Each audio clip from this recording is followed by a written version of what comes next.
Install Kubernetes cluster. This step involves setting up a Kubernetes cluster, which is a container orchestration platform that manages and runs containerized applications. You can use a managed Kubernetes service like Google Kubernetes Engine (GKE) or Amazon Elastic Kubernetes Service (EKS). Or you can install Kubernetes on your own infrastructure. Once the cluster is set up, you have the foundation for running Kubeflow. Kubeflow installation steps elaborated.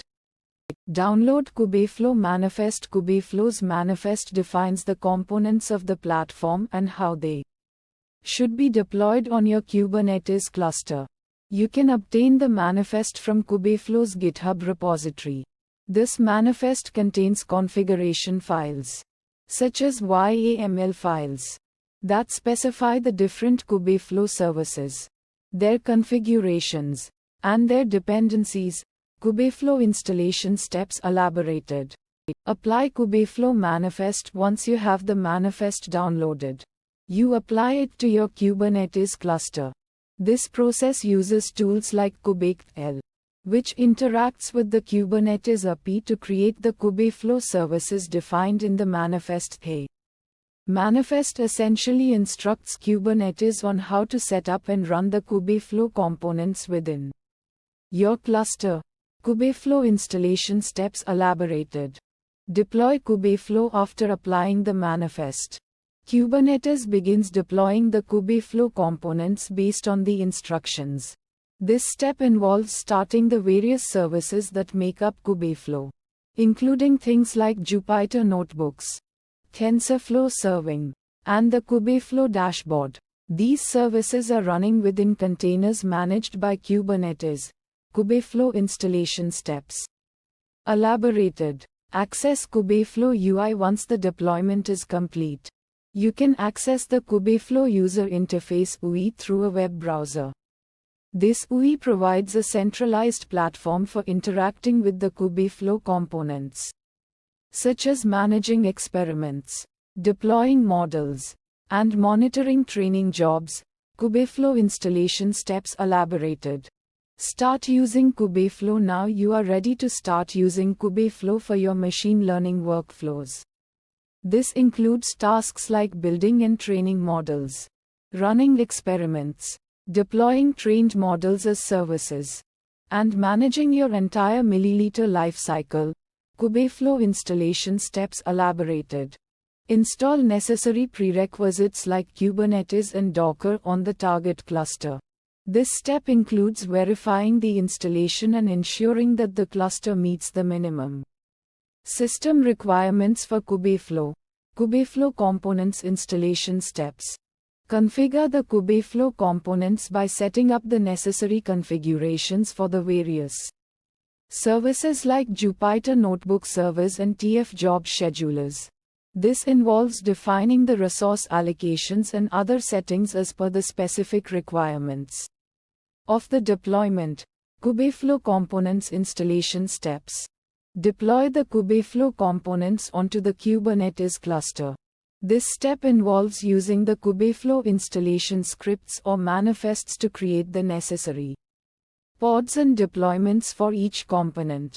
The deployment process ensures that all components are properly configured and integrated within the cluster. Kubeflow components installation steps. Verify the successful deployment of the Kubeflow components. This step includes testing the functionality of each component to ensure that they are working as expected. This may involve running sample jobs and verifying the results obtained. Kubeflow components installation steps. Access the Kubeflow dashboard to manage and monitor the deployed components. The dashboard provides a centralized view of the cluster resources and the status of various experiments and jobs running on the platform. This allows users to track the progress of their work and make necessary adjustments to the configuration or resource allocation. Kubeflow components installation steps. Deploy Kubeflow. Prerequisites. Kubernetes cluster. A Kubernetes cluster is a group of machines that work together to run containerized applications. You can use a cloud provider like Google Kubernetes Engine GKE, Amazon Elastic Kubernetes Service EKS, or Azure Kubernetes Service AKS to provision a Kubernetes cluster. Kubeflow installed. Kubeflow is a command line tool that you use to interact with your Kubernetes cluster. You need to install Kubeflow on your machine before you can deploy Kubeflow. Download Kubeflow. Kubeflow Manifest. Kubeflow Manifest is a YAML file that defines the configuration for your Kubeflow deployment. This includes things like the number of nodes you want to use, the resources you want to allocate to your Kubeflow components, and the specific Kubeflow components you want to install. Apply manifest. Kubeflow apply. Kubeflow apply is a command that you use to apply the Kubeflow manifest to your cluster. This creates the necessary resources in your cluster to run Kubeflow. Verify deployment. Kubeflow dashboard. After applying the Kubeflow manifest, you can access the Kubeflow dashboard to monitor the deployment process and verify that all components are running correctly. The dashboard provides a centralized interface for managing your Kubeflow deployment. Kubeflow deployment steps. Elaboration. Access Kubeflow. Kubeflow dashboard URL. Once Kubeflow is deployed, you can access the Kubeflow dashboard through a URL that is provided by your Kubernetes cluster. This URL will allow you to manage your Kubeflow deployment and interact with its various components. Login credentials. To access the Kubeflow dashboard, you will need login credentials. These credentials may be provided by your Kubernetes cluster administrator, or you can create your own user account. Kubeflow deployment steps. Elaboration. Start experiments. Create pipelines. Kubeflow pipelines allow you to define and execute machine learning workflows. These workflows can involve multiple steps, such as data preparation, model training, and model evaluation. Run experiments. Once you have defined your Kubeflow pipelines, you can run experiments to test your machine learning models. This involves running your pipelines on different datasets and evaluating the performance of your models. Kubeflow deployment steps. Elaboration. Monitor experiments. Track progress. Kubeflow provides tools to track the progress of your experiments. This includes monitoring the status of your pipelines, viewing metrics about your models, and visualizing the results of your experiments. Analyze results. After your experiments have completed, you can analyze the results to evaluate the performance of your models and identify areas for improvement. Kubeflow provides tools for visualizing the results of your experiments and comparing the performance of different models. Kubeflow deployment steps. Elaboration. Open your web browser and navigate to the provided Kubeflow URL. This URL is usually accessible from the Kubernetes dashboard or through the Kubeflow deployment configuration. Access URL. Log into the Kubeflow UI using your credentials. These credentials might be specific to your Kubernetes cluster or defined during Kubeflow installation steps. Once logged in, you'll be greeted with the Kubeflow dashboard. This dashboard provides a centralized view of your Kubeflow deployment, including pipelines, experiments, and other resources. Steps. Explore the Kubeflow UI to understand its features and capabilities. You can browse available pipelines, create new ones, manage experiments, and monitor the execution of your milliliter workflows. Steps. Click on the Pipelines tab to access the Pipeline Management section.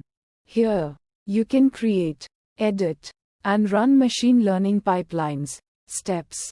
To create a new pipeline, click on the Create Pipeline button. This will guide you through the process of defining your pipeline's workflow, including specifying the steps, components, and dependencies. Steps. Choose from various pre-built components or create your own custom components to build your pipeline. These components encapsulate reusable milliliter tasks, such as data loading, model training, and evaluation steps. Connect these components together to form the pipeline's workflow. Each connection represents a data flow or dependency between components. Steps. Once your pipeline is defined, you can run it by clicking on the Run button. Kubeflow will then execute the pipeline on your Kubernetes cluster, scheduling the necessary tasks and managing their dependencies. Steps. Monitor the pipeline's execution progress and view the results in the Kubeflow UI. This allows you to track the status of each component, examine the outputs, and troubleshoot any issues. Steps. Utilize the Kubeflow UI for efficient machine learning workflow management. It provides a centralized platform for developing, deploying, and monitoring your machine learning pipelines, accelerating your model development and deployment cycles. Steps. Creating a persistent volume claim (PVC) involves defining the storage requirements for your application, such as the size of the storage needed, the access mode read-only, read-write, and the storage class. The PVC acts as a request for storage from the Kubernetes cluster. Steps. Creating a persistent volume PV entails provisioning the actual storage resource that will be used.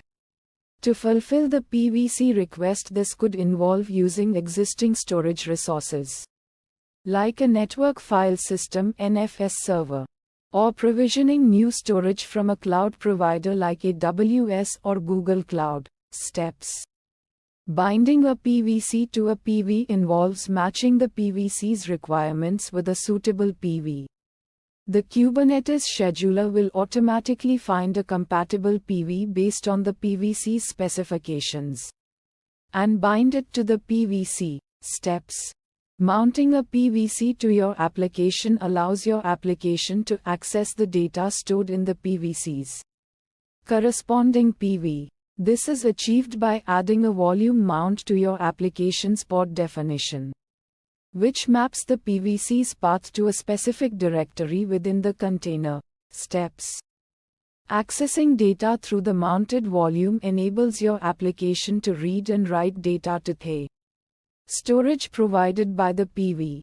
This provides a persistent storage solution, ensuring that your data remains available even if the application pod is restarted or rescheduled.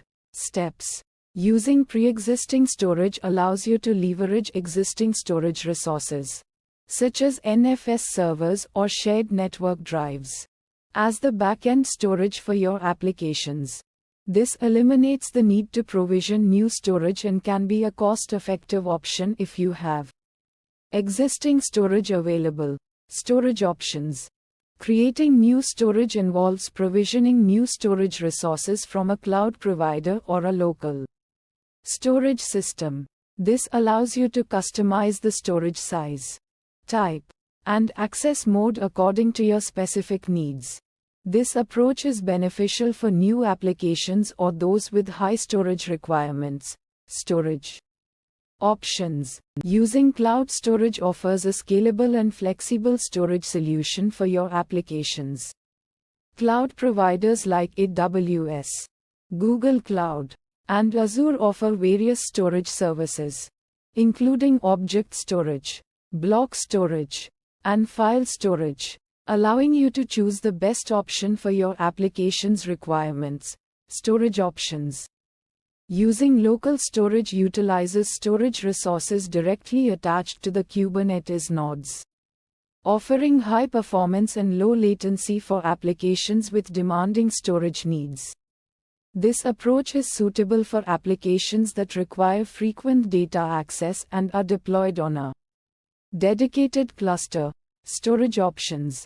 Creating a persistent volume claim (PVC) involves defining the storage requirements for your application, such as the size of the storage needed, the access mode read-only, read-write, and the storage class. The PVC acts as a request for storage from the Kubernetes cluster. Steps. Creating a persistent volume PV entails provisioning the actual storage resource that will be used. To fulfill the PVC request, this could involve using existing storage resources, like a network file system (NFS) server, or provisioning new storage from a cloud provider like AWS or Google Cloud. Steps. Binding a PVC to a PV involves matching the PVC's requirements with a suitable PV. The Kubernetes scheduler will automatically find a compatible PV based on the PVC's specifications and bind it to the PVC. Steps. Mounting a PVC to your application allows your application to access the data stored in the PVC's corresponding PV. This is achieved by adding a volume mount to your application's pod definition, which maps the PVC's path to a specific directory within the container. Steps. Accessing data through the mounted volume enables your application to read and write data to the storage provided by the PV. This provides a persistent storage solution, ensuring that your data remains available even if the application pod is restarted or rescheduled. Steps. Using pre-existing storage allows you to leverage existing storage resources, such as NFS servers or shared network drives, as the back-end storage for your applications. This eliminates the need to provision new storage and can be a cost-effective option if you have existing storage available. Storage options. Creating new storage involves provisioning new storage resources from a cloud provider or a local storage system.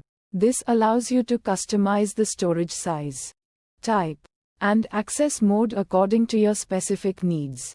This approach is beneficial for new applications or those with high storage requirements. Storage options. Using cloud storage offers a scalable and flexible storage solution for your applications. Cloud providers like AWS, Google Cloud, and Azure offer various storage services, including object storage, block storage, and file storage, allowing you to choose the best option for your application's requirements. Storage options. Using local storage utilizes storage resources directly attached to the Kubernetes nodes, offering high performance and low latency for applications with demanding storage needs. This approach is suitable for applications that require frequent data access and are deployed on a dedicated cluster. Storage options. This is the workflow definition for a Kubeflow pipeline workflow.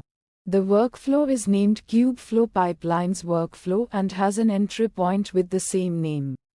The workflow consists of a DAG with 4 tasks: Task 1, Task 2, Task 3, and Task 4. Each task has a corresponding template, which defines the container image, command, and inputs and outputs for the task. Workflow template with elaborated scalar values. This is the definition for the main workflow template. It has an entry point named Kubeflow Pipelines Workflow and defines the workflow's main tasks and their dependencies. Workflow template with elaborated scalar values. This template defines the input parameters for the workflow. The input parameter is a JSON object with 2 keys: input param1 and input param2. This template defines the workflow's output parameter. It specifies that the output parameter's value is stored in a file named tmpoutput.txt. Workflow template with elaborated scalar values. This template defines the DAG for the workflow. The DAG consists of 4 tasks: Task 1, Task 2, Task 3, and Task 4. The tasks are executed in order based on their dependencies. Workflow template with elaborated scalar values. This task defines the first task in the DAG. It uses the task template 1 template and has 2 input parameters: input param1 and input param2. Workflow template with elaborated scalar values. This task defines the second task in the DAG. It uses the task template to template and has two input parameters, input param and input param. 2. Workflow template with elaborated scalar values. This task defines the third task in the DAG. It uses the task template 3 template and has one input parameter, input param. Workflow template with elaborated scalar values. This task defines the fourth task in the DAG. It uses the task template 4 template and has one input parameter, input param. Workflow template with elaborated scalar values. This is the definition of the first task template used by task 1 in the DAG. It has two input parameters, input param 1 and input param 2. The template defines two output parameters, output param 1 and output param 2, which are stored in files named tmp_output1.txt and tmp_output2.txt, respectively. Workflow template with elaborated scalar values.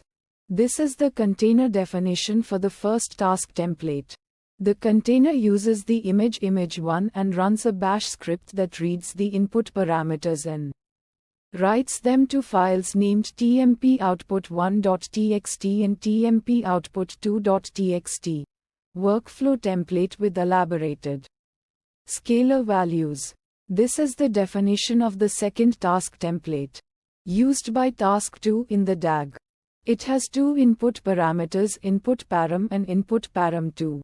The template defines one output parameter, output param 1, which is stored in a file named tmp_output3.txt. Workflow template with elaborated scalar values. This is the container definition for the second task template. The container uses the image2 and runs a bash script that reads the input parameters and writes them to a file named tmp_output3.txt. Workflow template with elaborated scalar values. This is the definition of the third task template used by task 3 in the DAG. It has one input parameter, input param. The template defines one output parameter, output param 1, which is stored in a file named tmp_output4.txt. Workflow template with elaborated scalar values. This is the container definition for the third task template. The container uses the image3 and runs a bash script that reads the input parameter and writes it to a file named tmp_output4.txt. Workflow template with elaborated scalar values. This is the definition of the fourth task template used by task 4 in the DAG. It has one input parameter, input param. The template defines one output parameter, output param 1, which is stored in a file named tmp_output5.txt. Workflow template with elaborated scalar values. This is the container definition for the fourth task template. The container uses the image4 and runs a bash script that reads the input parameter and writes it to a file named tmp_output5.txt. Workflow template with elaborated scalar values. A list of the names of the Kubeflow team members. For example, this could include names like John Doe, Jane Smith, and Peter Jones, Kubeflow team members. Each member contributes their unique skills and expertise to the team. Kubeflow team members. This list represents the core contributors to the Kubeflow project. Kubeflow team members. Team members work collaboratively to achieve the team's objectives. Kubeflow team members.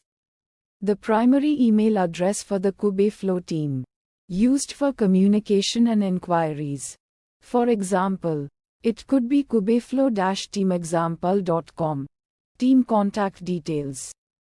The official website of the Kubeflow project, where visitors can find information, resources, and updates. For example, the website might be https://www.kubeflow.org. Team contact details. A brief summary of the Kubeflow team's purpose and goals. For example, it could state that the Kubeflow team's mission is to empower machine learning practitioners with a scalable and portable machine learning platform on Kubernetes. Team mission. A concise description of the key contributions made by the Kubeflow team, highlighting the project's impact. For example, this could include the Kubeflow team has developed a comprehensive suite of tools and libraries for machine learning on Kubernetes, including components for model training, deployment, and monitoring. Team contributions. An overview of the overarching objectives that the Kubeflow team strives to achieve. For example, goals could include expanding the Kubeflow ecosystem with new features and integrations, or enhancing the user experience and accessibility of the platform. Team goals.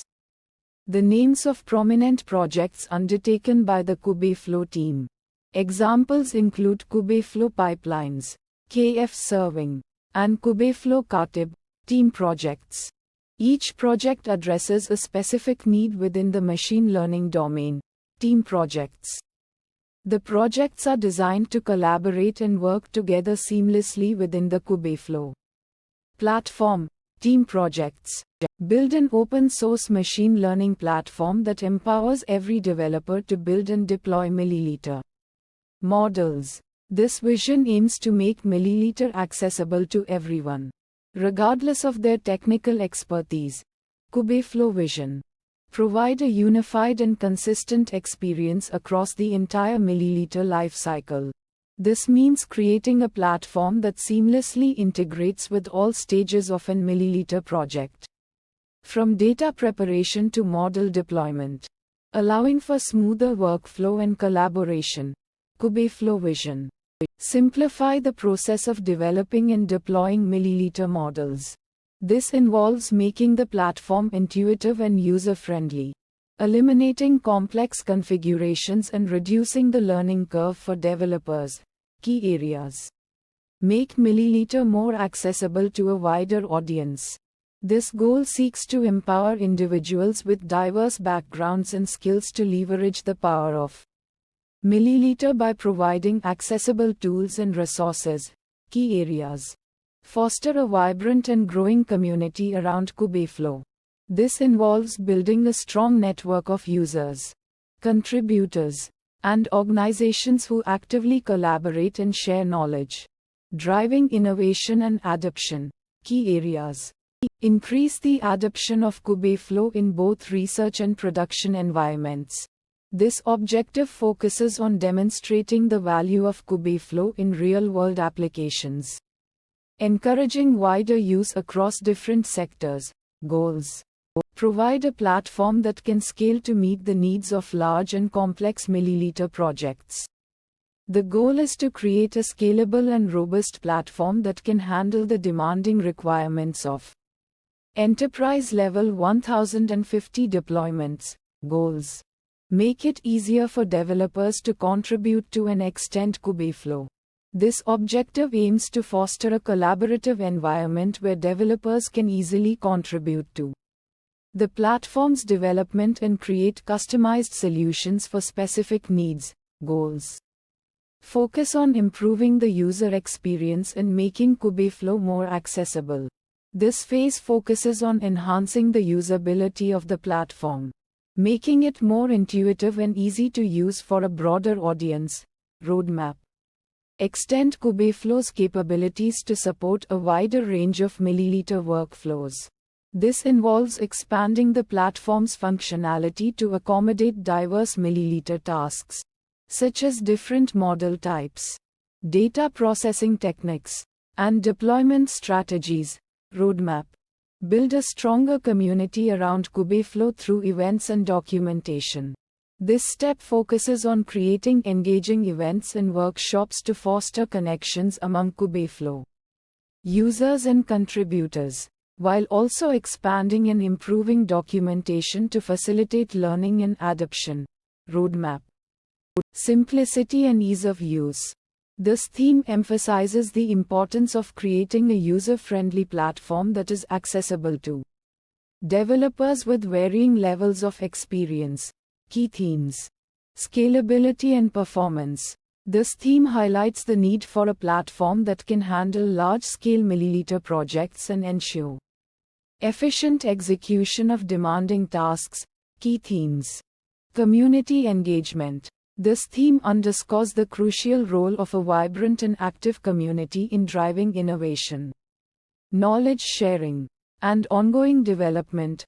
Key themes: improved documentation and tutorials. This step involves creating comprehensive and user-friendly documentation, tutorials, and examples to guide users through the platform's functionalities. Steps: simplify the installation and configuration process. This step aims to streamline the process of setting up and configuring Kubeflow, making it more accessible to developers with less technical expertise. Steps: add support for new milliliter frameworks and tools. This involves expanding the platform's compatibility with popular milliliter frameworks and tools, allowing users to work with their preferred technology stack. Steps: develop new features and capabilities to address common milliliter challenges. This step focuses on identifying and addressing common challenges faced by ML practitioners, developing features and functionalities that provide solutions and enhance the platform's capabilities. Steps: grow the Kubeflow community through events and online forums. This step involves organizing events, workshops, and online forums to engage users, encourage collaboration, and build a strong and supportive community around the platform. Steps: foster a culture of collaboration and open source contribution. This step focuses on creating an inclusive and collaborative environment that encourages users to actively contribute to the platform's development and growth. Steps: core Kubeflow components. Enhance the user experience of existing components like KFP and KF serving. This involves streamlining workflows, improving user interfaces, and enhancing the overall usability of these core components. Improve the performance and scalability of Kubeflow components. This includes optimizing the performance of existing components, improving resource utilization, and ensuring scalability to handle complex milliliter workloads. Add support for new features and capabilities. This step involves incorporating new features and functionalities into existing components based on community feedback and evolving needs in the milliliter landscape. Focus areas: Kubeflow ecosystem. Expand the range of supported milliliter frameworks and tools. This step aims to increase the compatibility of Kubeflow with popular milliliter frameworks and tools, expanding its reach and appeal to a wider audience. Develop new integrations with other open source projects. This step involves establishing connections and integrations with other open source projects, expanding the platform's capabilities and enabling seamless workflows across different tools and technologies. Improve the interoperability of different Kubeflow components. This step focuses on ensuring that different components within the platform work together seamlessly, fostering smoother workflows and reducing the complexity of integration. Focus areas: community engagement. Improve documentation and tutorials. This involves providing clear, concise, and well-organized documentation and tutorials to guide users through the platform's functionalities and facilitate learning and adoption. Organize more community events and workshops. This step involves creating opportunities for users and contributors to connect, share knowledge, collaborate, and contribute to the platform's growth. Grow the number of active contributors to Kubeflow. This objective involves attracting new contributors and fostering a collaborative environment that encourages active participation in the platform's development. Focus areas. Make Kubeflow the de facto standard for milliliter on Kubernetes. This vision aims to establish Kubeflow as the go-to platform for running milliliter workloads on Kubernetes, becoming the industry standard for milliliter deployment on this popular container orchestration platform. Future vision. Empower a new generation of milliliter developers with the tools and resources they need to build the next generation of milliliter applications. This vision aims to provide the tools and resources needed for developers to create innovative and impactful milliliter applications, pushing the boundaries of what's possible in the field. Future vision. Foster a vibrant and inclusive community around Kubeflow. This vision aims to build a diverse and welcoming community of milliliter practitioners, researchers, and developers who collaborate, share knowledge, and contribute to the platform's continued growth and evolution. Future vision. Kubeflow architecture is the overall structure of the Kubeflow platform. It encompasses all the core components and their relationships. It is the foundation upon which Kubeflow is built. Examples include the Kubeflow components, pipelines, central components, and deployment mechanisms. Kubeflow architecture description. Kubeflow components are individual building blocks of the Kubeflow platform. Each component serves a specific function, contributing to the overall machine learning workflow. Examples include the metadata service, Kubeflow UI, and various operator components like TF operator and ptorch operator. Kubeflow architecture description. Kubeflow pipelines provide a mechanism for defining, executing, and managing machine learning workflows. They allow users to chain together different components and tasks, automating complex machine learning processes. Examples include defining a pipeline that involves data preparation, model training, and model deployment. Kubeflow architecture description. Kubeflow central components represent a subset of Kubeflow components that are essential for core functionality and user interactions. They provide services like metadata management, user interface, and pipeline management. Examples include metadata service, Kubeflow UI, and notebook server. Kubeflow architecture description. Kubeflow deployment refers to the process of installing, configuring, and managing Kubeflow on a Kubernetes cluster. It involves choosing the right infrastructure, configuring the components, and ensuring seamless operation. Examples include deploying Kubeflow on a Google Kubernetes Engine GKE cluster or an Amazon Elastic Kubernetes Service EKS cluster. Kubeflow architecture description. Metadata service is a central component responsible for storing, managing, and querying metadata associated with Kubeflow components and workflows. It provides a unified view of all the artifacts and data used in the platform.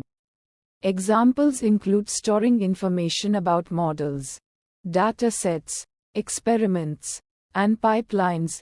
Kubeflow components. Kubeflow central components. Kubeflow UI provides a user-friendly web interface for interacting with Kubeflow. It allows users to manage pipelines, track experiments, deploy models, and monitor resources. It offers a centralized hub for accessing and managing all aspects of the Kubeflow platform. Kubeflow components. Kubeflow central components. Kubeflow pipelines is a core component that facilitates defining, executing, and managing machine learning workflows. It enables users to create reusable pipelines that automate complex tasks, promoting efficiency and reproducibility.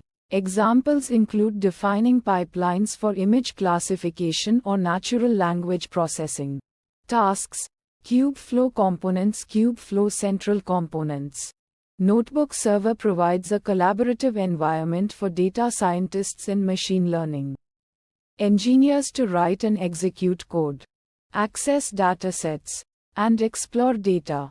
It is an essential tool for interactive data analysis and model development.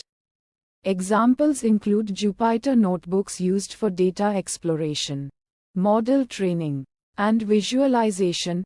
Kubeflow components. Kubeflow central components. KTib is a hyperparameter tuning and model selection component that helps optimize machine learning models. It automatically explores the parameter space to find the best model configuration for a given task. Examples include tuning the hyperparameters of a deep learning model to improve its accuracy. Kubeflow components. TF operator is a component that provides seamless integration with TensorFlow for deploying and training TensorFlow models within Kubeflow. It enables users to leverage TensorFlow's capabilities within the Kubeflow platform. Examples include deploying the TensorFlow model for image classification or training the TensorFlow model for natural language processing. Kubeflow components. PTorch operator is a component that facilitates the deployment and training of PTorch models within the Kubeflow framework. It provides a native integration with PTorch, enabling users to leverage PTorch features seamlessly. Examples include deploying a PTorch model for object detection or training a PTorch model for sentiment analysis. Kubeflow components. XGBoost operator allows users to deploy and train XGBoost models within Kubeflow. It provides a convenient way to integrate XGBoost, a popular gradient boosting algorithm, into the Kubeflow workflow. Examples include deploying an XGBoost model for fraud detection or training an XGBoost model for credit risk assessment. Kubeflow components. VTK operator provides a component for visualizing and analyzing data within Kubeflow. It enables users to leverage the power of VTK, a powerful scientific visualization library, for data exploration and analysis. Examples include visualizing 3D data, creating interactive plots, and performing data analysis on complex datasets. Kubeflow components. MinIO is a high-performance object storage component used by Kubeflow to store and access data. It offers a scalable and reliable storage solution for large datasets used in machine learning workflows. Examples include storing training data, model checkpoints, and experiment results. Kubeflow components. Seldon is a component that enables the deployment and serving of machine learning models within Kubeflow. It provides a platform for building, deploying, and managing scalable machine learning models. Examples include deploying a model for fraud detection or a recommendation system. Kubeflow components. Argo Workflows is a workflow engine that provides a framework for orchestrating and managing complex workflows within Kubeflow. It enables users to create and execute multi-step workflows involving various components. Examples include orchestrating a workflow that involves data preparation, model training, and model evaluation. Kubeflow components. MLflow is a machine learning lifecycle management platform that provides tools for tracking experiments, managing models, and deploying models. It integrates seamlessly with Kubeflow, enhancing the machine learning workflow. Examples include tracking experiment results, managing different versions of models, and deploying models to production environments. Kubeflow components. Istio is a service mesh that provides network management, security management, and traffic management capabilities for Kubeflow. It enhances the reliability, security, and observability of Kubeflow applications. Examples include managing communication between different Kubeflow components, securing access to sensitive data, and controlling traffic flow. Kubeflow components. Native is a serverless platform that provides a framework for deploying and managing serverless applications within Kubeflow. It enables users to build and deploy scalable and event-driven applications. Examples include deploying machine learning models as serverless functions, scaling them automatically based on demand, and triggering them based on events. Kubeflow components. Pipeline definition is the process of creating a pipeline by defining its steps, specifying parameters, and setting dependencies between steps. It allows users to design the flow of tasks within a machine learning workflow. Examples include defining a pipeline that involves data preprocessing, model training, and model evaluation. Kubeflow pipelines. Pipeline execution is the process of running a defined pipeline. It involves passing parameters, monitoring execution progress, and managing resources needed for the pipeline to complete successfully. Examples include running a pipeline for image classification or natural language processing. Kubeflow pipelines. Pipeline scheduling allows users to schedule regular pipeline runs. It enables setting the frequency of execution, specifying triggers for runs, and ensuring that pipelines execute as planned. Examples include scheduling a pipeline to run daily or weekly to update a model with new data. Kubeflow pipelines. Pipeline monitoring provides insights into the performance and health of pipelines. It allows users to track pipeline metrics, identify failures, and analyze performance bottlenecks, improving overall pipeline efficiency. Examples include monitoring pipeline execution time, identifying errors, and analyzing resource consumption. Kubeflow pipelines. Install Kubeflow is the initial step in deploying Kubeflow, where the platform is installed and configured on a Kubernetes cluster. It involves choosing the right Kubeflow version, configuring components, and deploying the necessary resources. Examples include installing Kubeflow on a Google Kubernetes Engine GKE cluster, installing Kubeflow on an Amazon Elastic Kubernetes Service EKS cluster, or installing Kubeflow on a self-managed Kubernetes cluster. Kubeflow deployment. Configure Kubeflow involves customizing the settings and configurations of Kubeflow components. After installation, it enables users to tailor the platform to their specific needs and environment. Examples include configuring the Kubeflow UI, customizing access controls, and setting up integration with other tools or services. Kubeflow deployment. Manage Kubeflow encompasses all aspects of maintaining and operating Kubeflow after deployment. It includes tasks like upgrading components, monitoring performance, managing resources, and resolving issues. Examples include upgrading Kubeflow to a new version, monitoring resource utilization, troubleshooting performance problems, and applying security patches. Kubeflow deployment. Store metadata is the core functionality of the metadata service, where it persists information about Kubeflow artifacts and data. It maintains a central repository for all metadata related to the platform.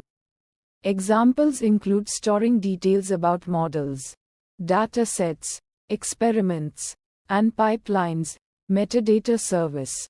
Manage metadata encompasses all operations related to maintaining and updating the metadata stored in the service. It ensures data consistency, handles updates, and manages access controls for metadata. Examples include adding new metadata entries, modifying existing entries, and defining user permissions for accessing metadata. Metadata service. Query metadata enables users to retrieve and search metadata based on specific criteria. It provides a way to access and explore the stored metadata, facilitating insights into the Kubeflow platform. Examples include searching for specific models, datasets, or experiments based on their properties or relationships. Metadata service. Pipeline management allows users to define, edit, and manage pipelines through the Kubeflow UI. It provides a visual interface for creating, editing, and running pipelines within the platform. Examples include defining a new pipeline, modifying existing pipelines, and scheduling pipeline runs. Kubeflow UI. Experiment tracking provides a centralized location within the Kubeflow UI for tracking and analyzing experiments. It allows users to monitor experiment progress, visualize results, and compare different models or configurations. Examples include tracking experiment metrics, visualizing model performance curves, and comparing different hyperparameter settings. Kubeflow UI. Model deployment facilitates the deployment of trained models to production environments through the Kubeflow UI. It provides a seamless workflow for deploying models, managing their versions, and monitoring their performance. Examples include deploying a model for image classification, updating a model with a new version, and monitoring the performance of the deployed model. Kubeflow UI. Resource monitoring allows users to monitor the resources used by Kubeflow components and pipelines.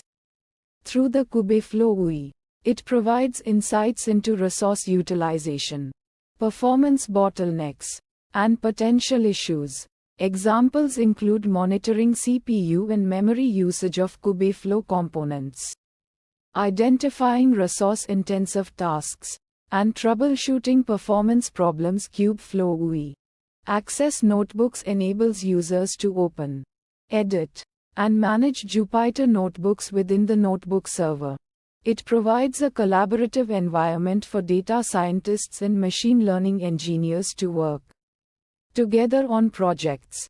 Examples include creating new notebooks, sharing notebooks with colleagues, and collaborating on notebook content. Notebook server. Execute code allows users to execute code within Jupyter notebooks.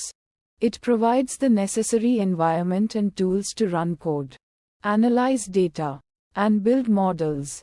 Examples include running Python code for data analysis, training machine learning models, and generating visualizations. Notebook server. View results enables users to view the results of code execution and analyses performed within Jupyter notebooks. It provides a way to inspect output, visualize data, and interpret results. Examples include viewing data visualizations, analyzing model performance metrics, and examining experiment outcomes. Notebook server. Hyperparameter tuning is the core function of Katib, where it automatically searches the parameter space of a machine learning model to find the optimal configuration. It uses various algorithms to explore the parameter space and identify the best settings for a model. Examples include tuning the learning rate, batch size, and number of layers in a neural network. Katib. Model selection enables Katib to compare different models trained with different hyperparameter configurations. It uses performance metrics to evaluate models and select the best performing one for a given task. Examples include comparing different deep learning models or different hyperparameter settings for a single model. Katib. Experiment tracking allows Katib to track the results of hyperparameter tuning and model selection. Experiments. It provides a way to monitor experiment progress, visualize results, and analyze performance trends. Examples include tracking hyperparameter values, model performance metrics, and experiment durations. Katib. Deploy TensorFlow models enables users to deploy trained TensorFlow models to production environments within the Kubeflow platform. It simplifies the process of deploying models and making them accessible for inference.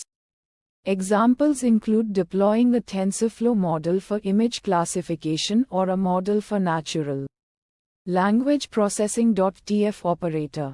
Train TensorFlow models provides a mechanism for training TensorFlow models within Kubeflow.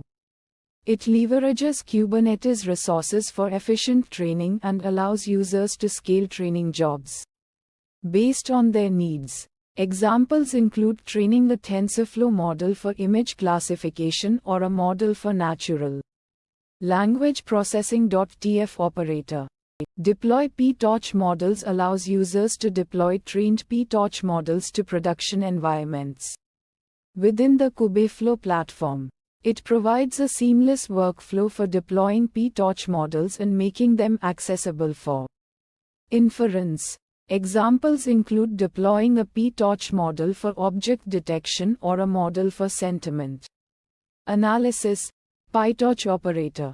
Train PTorch models provides a mechanism for training PTorch models within Kubeflow. It leverages Kubernetes resources for efficient training and allows users to scale training jobs based on their needs. Examples include training a PTorch model for object detection or a model for sentiment analysis. PyTorch operator. Deploy XGBoost models enables users to deploy trained XGBoost models to production environments within the Kubeflow platform. It simplifies the process of deploying XGBoost models and making them accessible for inference. Examples include deploying an XGBoost model for fraud detection or a model for credit risk assessment. XGBoost operator. Train XGBoost models provides a mechanism for training XGBoost models within Kubeflow. It leverages Kubernetes resources for efficient training and allows users to scale training jobs based on their needs. Examples include training an XGBoost model for fraud detection or a model for credit risk assessment. XGBoost operator. Visualize data enables users to create interactive visualizations of data using the VTK library within the Kubeflow platform. It provides a way to explore and analyze data visually, gaining insights from complex datasets. Examples include visualizing 3D data, creating interactive plots, and analyzing data relationships. VTK operator. Analyze data allows users to perform data analysis and exploration using VTK within Kubeflow. It provides tools for extracting insights from data, identifying patterns, and generating statistical summaries. Examples include performing data segmentation, calculating data statistics, and creating data visualizations. VTK operator. Store data enables MinIO to store large datasets and other artifacts associated with Kubeflow workflows. It provides a scalable and reliable storage solution for handling large volumes of data.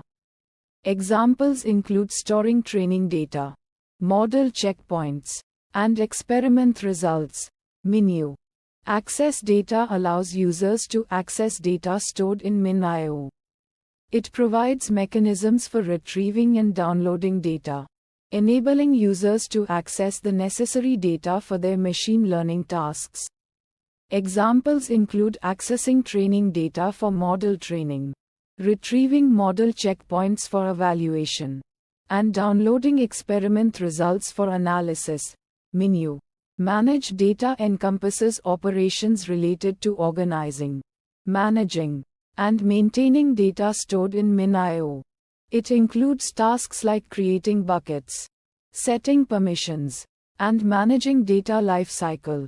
Examples include organizing data into different buckets based on project or task, setting access control for different users, and managing data retention policies.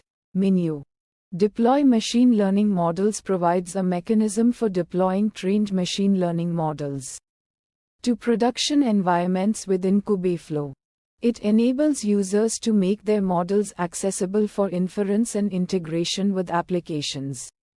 Examples include deploying a model for fraud detection, a model for recommendation systems, or a model for image classification. Seldon. Serve machine learning models allows Seldon to serve deployed machine learning models, making them available for real-time inference. It handles requests from applications, processes them using the deployed models, and returns predictions or results. Examples include serving a model for fraud detection to detect fraudulent transactions in real time, serving a model for recommendation systems to generate personalized recommendations, or serving a model for image classification to classify images in real time. Seldon. Orchestrate workflows is the core function of Argo workflows, where it manages the execution of multi-step workflows within Kubeflow. It coordinates the execution of different tasks and components, ensuring proper sequencing and dependencies. Examples include orchestrating a workflow that involves data preparation, model training, model evaluation, and model deployment. Argo workflows. Manage workflow dependencies enables Argo workflows to handle dependencies between tasks within a workflow. It ensures that tasks execute in the correct order, preventing issues due to missing prerequisites or data dependencies. Examples include specifying that a model training task should only run after data preprocessing is complete, or ensuring that a model evaluation task only runs after a model is trained. Argo workflows. Track workflow progress provides insights into the execution of workflows. It allows users to monitor workflow status, track progress, and identify any issues or bottlenecks that may arise during workflow execution. Examples include monitoring the execution of a workflow for image classification, identifying potential errors or delays, and tracking the completion status of individual tasks. Argo workflows. Track experiments allows MLflow to record and manage experiments conducted within the Kubeflow platform. It provides a central repository for experiment data, including model parameters, metrics, and artifacts.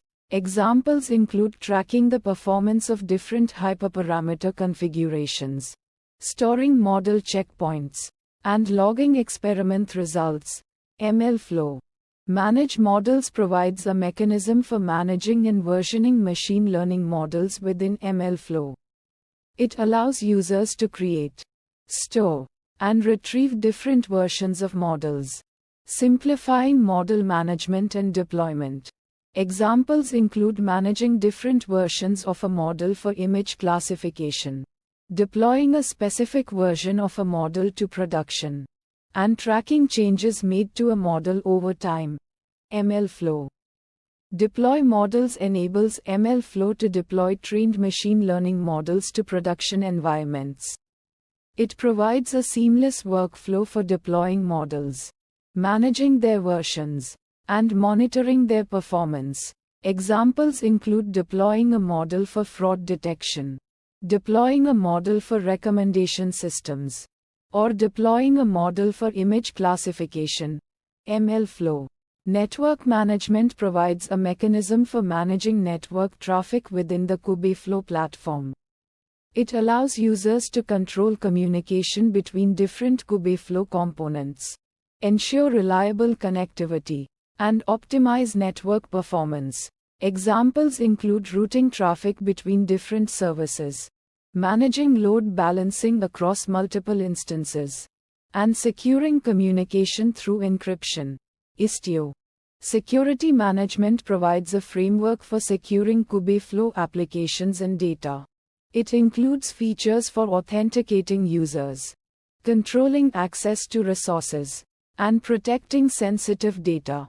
Examples include managing user access permissions, securing communication between services, and enforcing security policies for data storage and processing. Istio. Traffic management allows users to control and manage traffic flow within the Kubeflow platform. It enables features like traffic splitting, canary deployments, and fault injection, improving the reliability and performance of Kubeflow applications.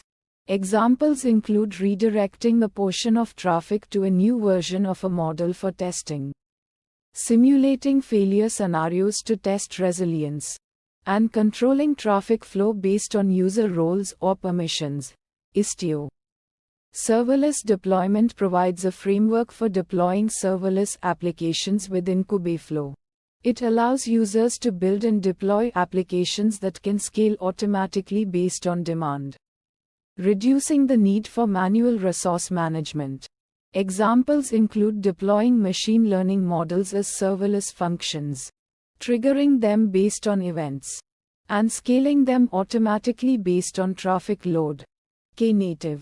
Auto-scaling enables native to automatically scale applications based on demand, ensuring optimal resource utilization and efficient performance. It dynamically adjusts the number of instances running based on traffic load, providing scalability and cost efficiency. Examples include scaling a machine learning model serving application based on the number of requests it receives, automatically adding more instances during peak traffic and scaling down during periods of low demand. Knative. Event-driven architecture allows native to build and deploy event-driven applications. It provides a mechanism for handling events from various sources, triggering actions based on these events, and coordinating event-driven workflows. Examples include triggering a machine learning model retraining job based on the arrival of new data, responding to user interactions with real-time predictions, and coordinating event-driven workflows for data processing and analysis. Knative. Define pipeline steps involves creating a blueprint for the pipeline by specifying the individual steps or tasks that will be executed. It defines the logical flow of operations within the pipeline. Examples include defining a step for data preprocessing, a step for model training, and a step for model evaluation. Pipeline definition. Specify pipeline parameters allows users to define parameters that can be passed to the pipeline during execution. It enables flexibility and customization of the pipeline based on specific needs or data. Examples include defining parameters for model hyperparameters, data file paths, or execution settings. Pipeline definition. Set pipeline dependencies enables users to define relationships between different pipeline steps. It ensures that tasks execute in the correct order and that dependencies between steps are properly managed. Examples include specifying that a model training step should only run after data preprocessing is complete, or defining dependencies for data sharing between different steps. Pipeline definition. Run pipelines involves initiating the execution of a defined pipeline. It involves passing parameters, allocating resources, and monitoring the execution process.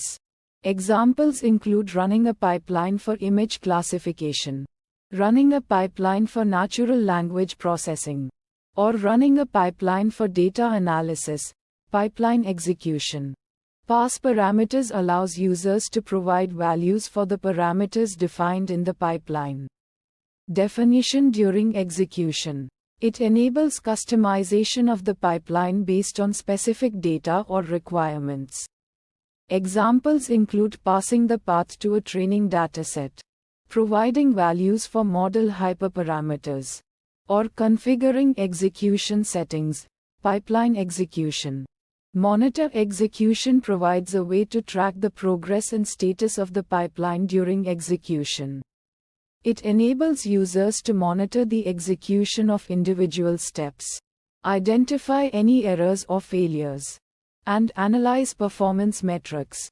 Examples include monitoring the execution time of individual steps, identifying potential bottlenecks, and tracking the success or failure of specific tasks.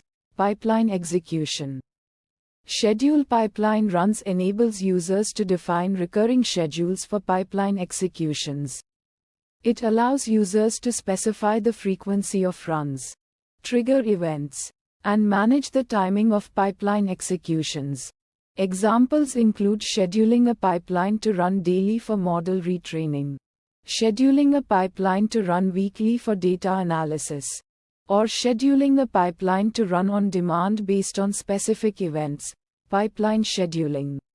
Set execution frequency allows users to specify the frequency at which a pipeline should be executed. It provides options for running the pipeline at regular intervals, such as daily, weekly, or monthly. Examples include scheduling a pipeline to run daily for model retraining, scheduling a pipeline to run weekly for data analysis, or scheduling a pipeline to run monthly for model evaluation. Pipeline scheduling. Trigger pipelines enables users to trigger pipeline executions based on specific events. It provides a mechanism for initiating pipeline runs when certain conditions are met or when specific actions occur. Examples include triggering a pipeline to run when new data is available, triggering a pipeline to run based on a user request, or triggering a pipeline to run based on a scheduled event. Pipeline scheduling. Track pipeline metrics provides a mechanism for collecting and analyzing performance metrics related to pipeline execution. It enables users to monitor the efficiency, performance, and health of pipelines. Examples include tracking pipeline execution time, monitoring resource utilization, and identifying potential bottlenecks. Pipeline monitoring. Identify failures enables users to detect and diagnose errors or failures that occur during pipeline execution. It provides mechanisms for identifying the cause of failures, providing detailed error messages, and facilitating troubleshooting. Examples include identifying errors in specific steps, analyzing failure logs, and debugging pipeline issues. Pipeline monitoring.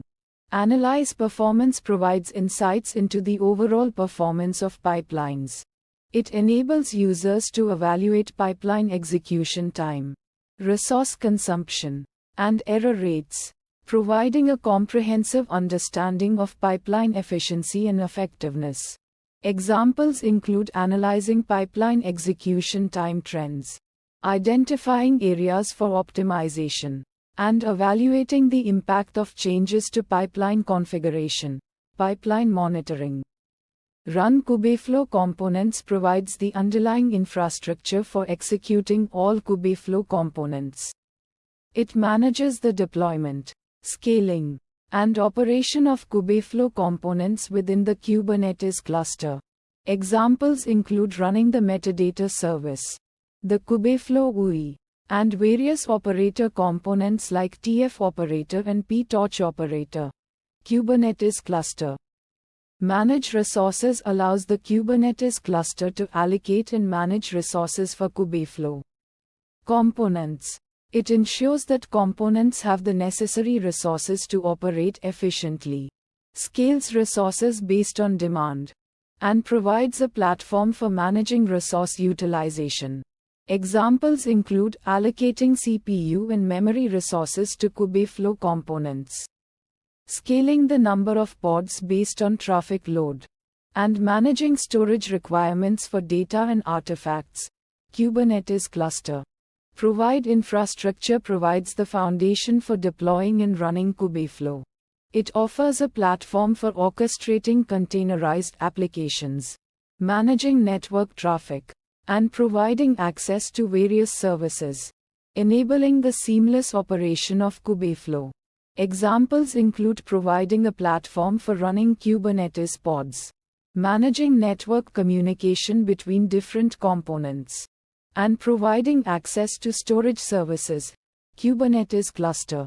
To isolate Kubeflow components allows users to logically group and separate Kubeflow components within the Kubernetes cluster. It provides a way to manage different Kubeflow installations or projects within the same cluster, promoting isolation and security. Examples include creating separate namespaces for different teams using Kubeflow, separating different Kubeflow deployments within the same cluster, or isolating development environments from production environments. Namespace control access enables users to manage access to Kubeflow resources within a namespace. It provides a mechanism for granting or restricting access to different components, resources, or data based on user roles or permissions. Examples include granting access to specific components to certain users, controlling access to sensitive data, and enforcing security policies for access management. Namespace manage resources allows users to manage the resources allocated to Kubeflow components within a namespace. It provides a way to control resource allocation, scale resources based on demand, and monitor resource utilization.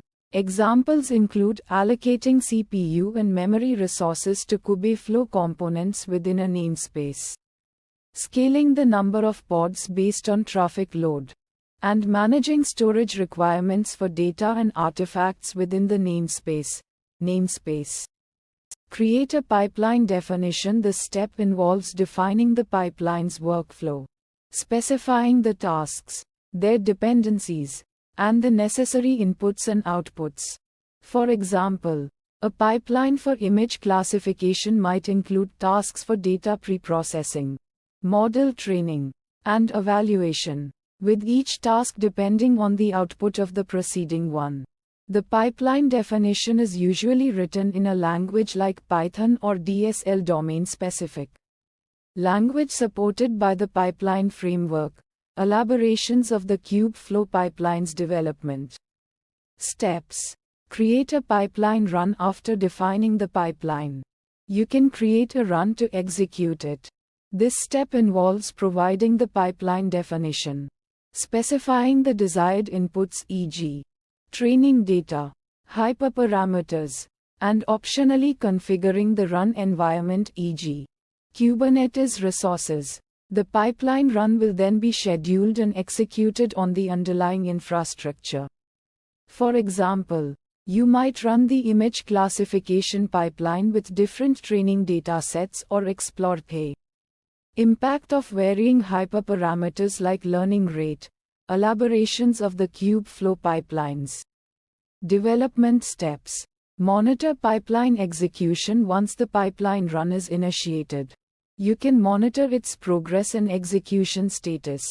This step typically involves visualizing the pipeline graph, tracking task progress, viewing logs, and analyzing metrics, e.g., training accuracy, execution time. This monitoring provides insights into the pipeline's performance and allows you to identify potential bottlenecks or issues.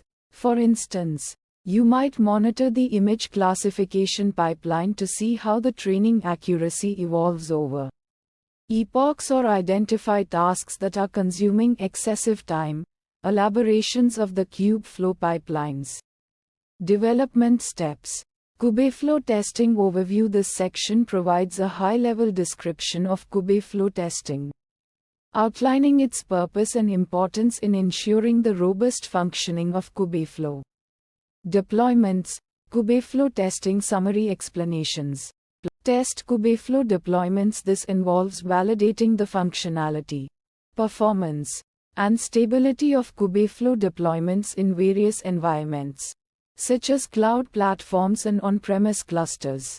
This includes testing the core Kubeflow components, pipelines, and integrations with external systems. Kubeflow testing summary explanations ensure functionality and performance. It aims to guarantee that Kubeflow deployments operate as expected, meeting performance benchmarks and handling various workloads effectively. This involves evaluating aspects like resource utilization, latency, and scalability. Kubeflow testing summary explanations Kubeflow testing types. This section categorizes the different types of tests that are typically performed for Kubeflow deployments, each targeting specific aspects of the system. Kubeflow testing summary explanations. Unit testing. This type of testing focuses on individual components or modules of Kubeflow, ensuring their correct behavior in isolation. For example, testing the functionality of a specific Kubeflow operator or a custom component within a pipeline. Kubeflow testing summary explanations. Integration testing. This involves testing how different components of Kubeflow interact with each other. This could include testing the communication and data flow between Kubeflow components, such as pipelines and serving systems, for instance. Testing how a trained model deployed using Kubeflow serving interacts with a pipeline that generates data for the model. Kubeflow testing summary explanations. End-to-end testing. This type of testing simulates real-world scenarios by testing the entire Kubeflow workflow, from data preparation and model training to deployment and serving. This ensures that the entire system functions seamlessly and meets the desired goals. For example, testing a complete machine learning pipeline that includes data ingestion, feature engineering, model training, deployment, and prediction. Kubeflow testing summary explanations. Kubeflow testing tools. This section introduces the various tools and frameworks commonly used for testing Kubeflow deployments, providing functionalities for automating tests and analyzing results. Kubeflow testing summary explanations. PyTest, the popular Python testing framework that allows writing comprehensive tests for various aspects of Kubeflow components and pipelines. For example, testing the functionality of custom Python scripts used in Kubeflow pipelines. Kubeflow testing summary explanations. Robot framework, a keyword-driven testing framework suitable for testing user interfaces and interactions with Kubeflow deployments. It allows creating reusable test cases and integrating with other tools for reporting. For example, testing the user interface of Kubeflow's web GUI for managing pipelines and deployments. Kubeflow testing summary explanations. Selenium, a browser automation framework primarily used for testing web applications, including web-based components of Kubeflow. It allows simulating user interactions with the Kubeflow web GUI for testing functionalities and validating user experience. Kubeflow testing summary explanations. Kubeflow testing process. This section outlines the typical steps involved in testing Kubeflow deployments, providing a structured approach to ensure thorough and effective testing. Kubeflow testing summary explanations. Define test cases. This involves identifying specific scenarios and functionalities to test, focusing on critical aspects of Kubeflow deployments. These test cases should cover various use cases and potential failure scenarios. Kubeflow testing summary explanations. Write test scripts. This involves creating automated test scripts using chosen testing tools like PyTest or Robot framework to execute the defined test cases. These scripts automate the process of testing, ensuring consistency and repeatability. Kubeflow testing summary explanations. Execute tests. Once test scripts are developed, they are executed against the target Kubeflow deployment. This involves running the test scripts on the desired environment and observing results. Kubeflow testing summary explanations. Analyze results after test execution. The results are analyzed to identify any failures or deviations from expected behavior. This helps in identifying areas requiring further investigation and debugging to ensure the quality and stability of the Kubeflow deployment. Kubeflow testing summary explanations. Kubeflow testing best practices. This section emphasizes key best practices to maximize the effectiveness and efficiency of Kubeflow testing, leading to higher quality deployments. Kubeflow testing summary explanations. Test early and often. Integrating testing into the development process early and performing frequent tests helps identify issues early on, reducing the cost and effort of fixing them later in the development cycle. Kubeflow testing summary explanations. Use automation tools. Leveraging automation tools like ptest and robot framework significantly reduces manual effort and improves testing efficiency, allowing for more comprehensive and consistent testing. Kubeflow testing summary explanations. Document test results. Maintaining clear and detailed documentation of test results enables easy tracking of progress, identification of trends, and easier communication of testing outcomes to stakeholders. Kubeflow testing summary explanations. Continuously improve testing process. Regularly reviewing and refining the testing process based on feedback and experience helps optimize the testing process and ensure its effectiveness in uncovering potential issues. Kubeflow testing summary explanations. Kubeflow testing benefits. This section highlights the significant advantages of conducting thorough testing for Kubeflow deployments, contributing to a successful and reliable system. Kubeflow testing summary explanations.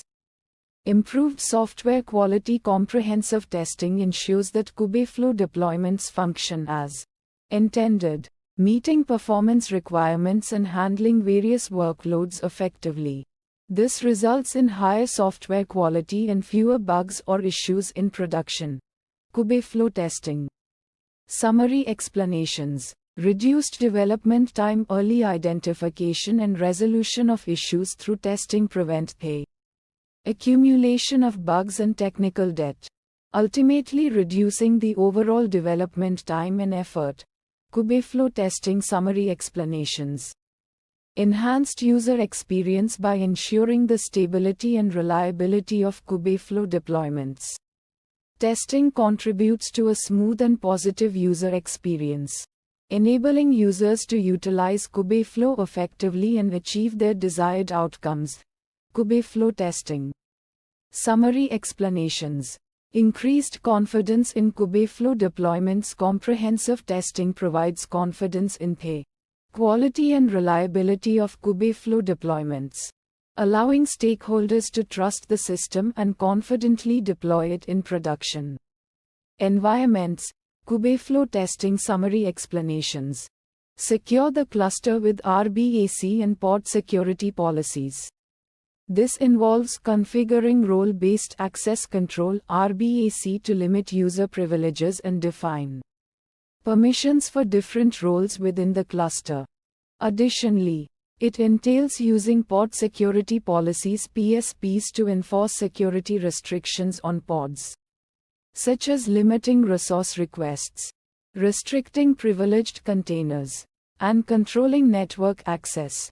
For instance, you can create RBAC roles for different teams or individuals to restrict their access to specific namespaces or resources. Similarly, you can define PSPs to prevent pods from running as root, accessing sensitive host files, or using unnecessary privileged containers.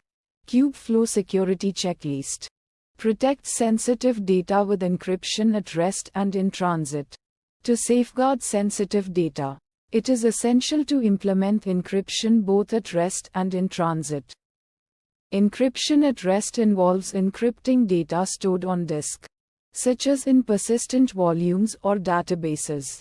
This can be achieved using tools like Kubernetes secrets or external encryption solutions. Encryption in transit refers to encrypting data as it is transmitted over the network, which can be accomplished using TLS SSL certificates or other secure communication protocols.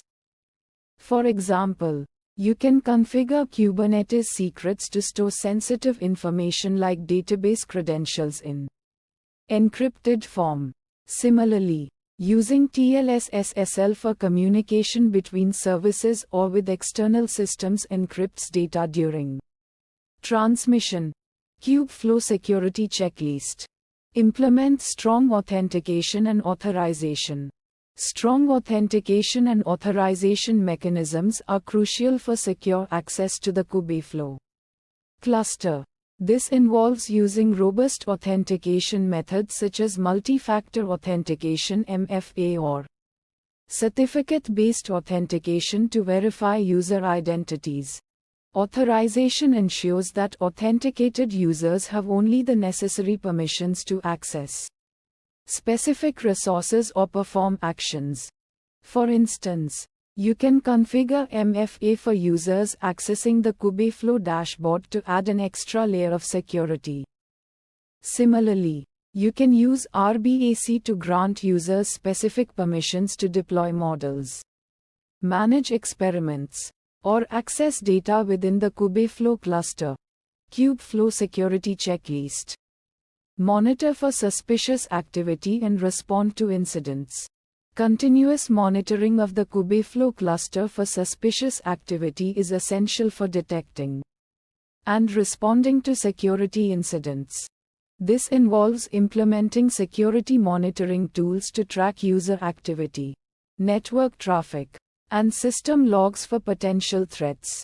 When incidents are detected, it is important to have a well-defined incident response plan to contain the damage, investigate the cause, and restore security. For example, you can use intrusion detection systems (IDSs) or security information and event management (SIEM) systems to monitor the cluster for malicious activity. Having a documented incident response plan ensures that the team knows how to respond to security incidents effectively. Kubeflow Security Checklist. Keep all software up to date with latest patches and security fixes. Regularly updating all software, including Kubernetes, Kubeflow, and its dependencies, with the latest patches and security fixes is crucial for mitigating known vulnerabilities. This involves implementing automated update mechanisms or establishing regular update schedules to ensure that the cluster remains secure. For example, you can configure automatic updates for Kubernetes and Kubeflow components to receive security patches promptly. Additionally, it is essential to monitor security advisories and release notes for any reported vulnerabilities. In the software stack, Kubeflow Security Checklist. Follow secure development practices and code review processes. Enforcing secure development practices throughout the software development lifecycle is critical for building secure applications that run on Kubeflow. This includes following secure coding guidelines, implementing code review processes, and conducting security testing at different stages of development. For example, you can incorporate secure coding standards into the development process to reduce the risk of introducing vulnerabilities into the codebase.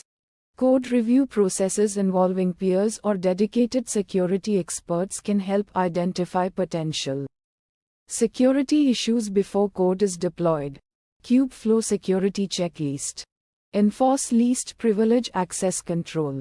The principle of least privilege access control states that users and processes should have only the necessary permissions to perform their assigned tasks. This helps to limit the potential impact of a security breach by restricting the actions that compromised accounts can take. For instance, you can configure RBAC roles with granular permissions to ensure that users have only the necessary access to specific resources. Similarly, you can restrict container privileges using pod security policies (PSPs) to minimize the potential impact of compromised containers.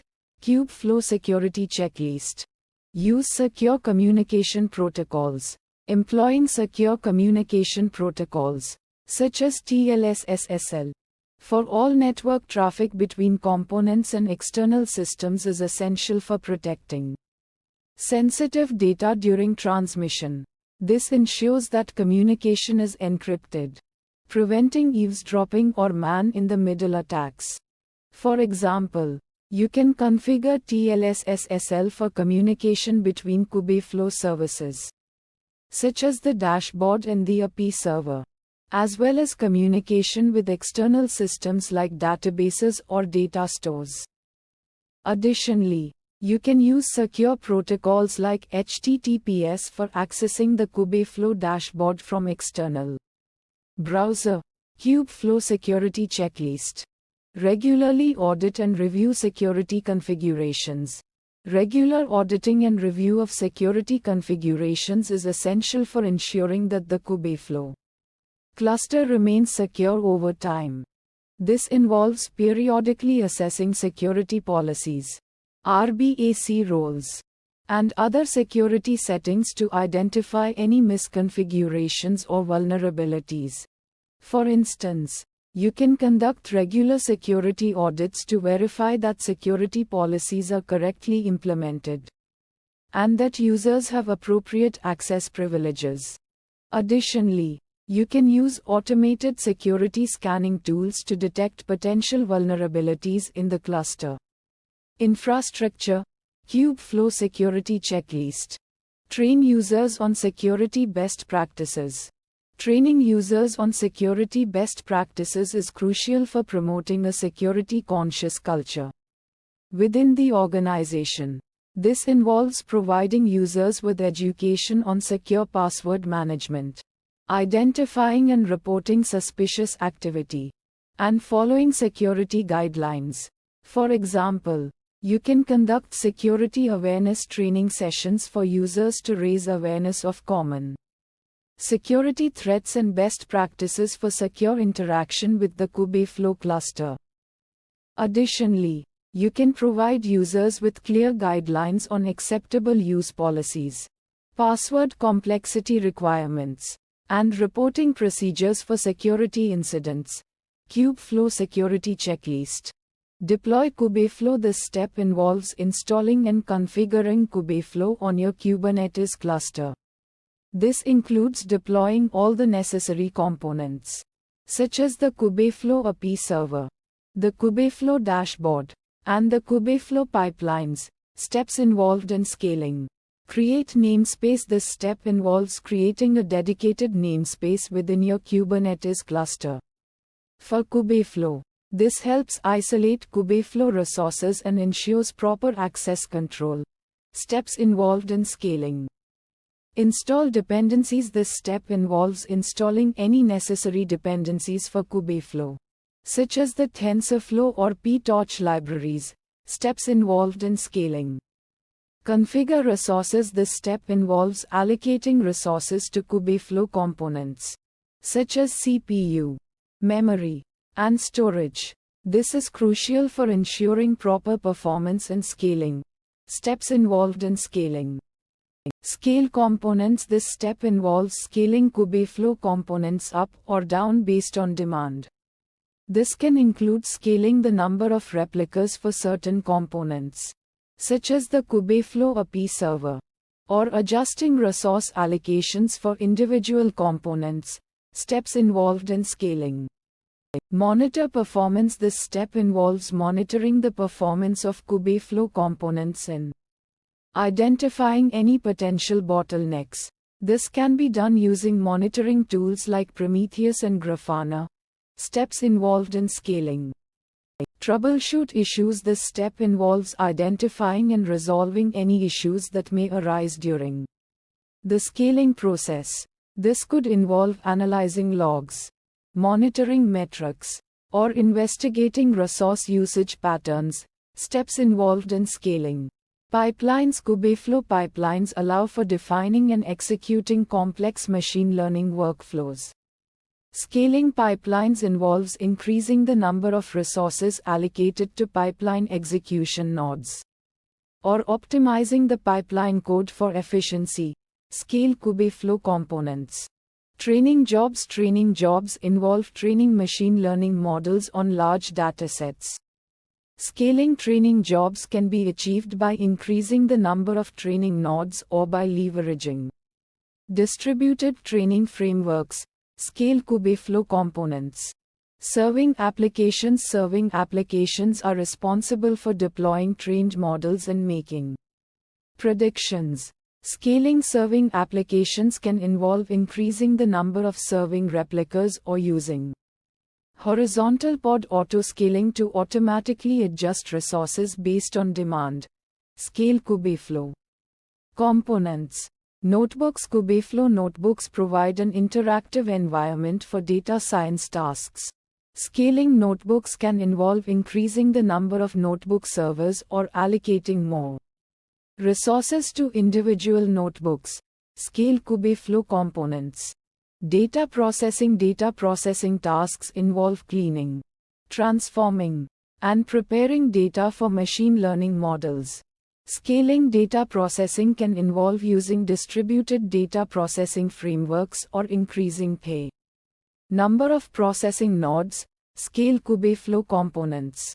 Horizontal scaling. This strategy involves adding more resources by increasing the number of nodes or replicas within the Kubernetes cluster. It allows for scaling out by adding more instances of the same component, distributing the workload across multiple nodes, and improving performance. Scalability strategies. Vertical scaling. This strategy involves increasing the resources allocated to existing nodes or components, such as CPU, memory, or storage, to handle increased demand. It allows for scaling up by allocating more resources to existing instances, handling more workload on the same hardware, and potentially improving performance. Scalability strategies. Resource optimization. This strategy involves optimizing resource utilization by identifying and eliminating unnecessary resource consumption. This can be achieved by optimizing code, using efficient algorithms, and reducing idle resources. Scalability strategies. Cluster expansion. This strategy involves increasing the size of the Kubernetes cluster by adding more nodes or by using autoscaling mechanisms to automatically adjust the cluster size based on demand. Scalability strategies. Increase replicas. This option involves increasing the number of replicas for a specific component, such as the Kubeflow API server, to handle more requests or workloads. Horizontal scaling options. Add nodes. This option involves adding more nodes to the Kubernetes cluster, which provides more resources for deploying and running Kubeflow components. Horizontal scaling options. Configure autoscaling. This option involves configuring autoscaling mechanisms, such as horizontal pod autoscaling, to automatically adjust the number of replicas for components based on predefined metrics, such as CPU utilization or request rate. Horizontal scaling options. Increase CPU. This option involves allocating more CPU resources to existing nodes or components. This can improve performance by providing more processing power for computationally intensive tasks. Vertical scaling options.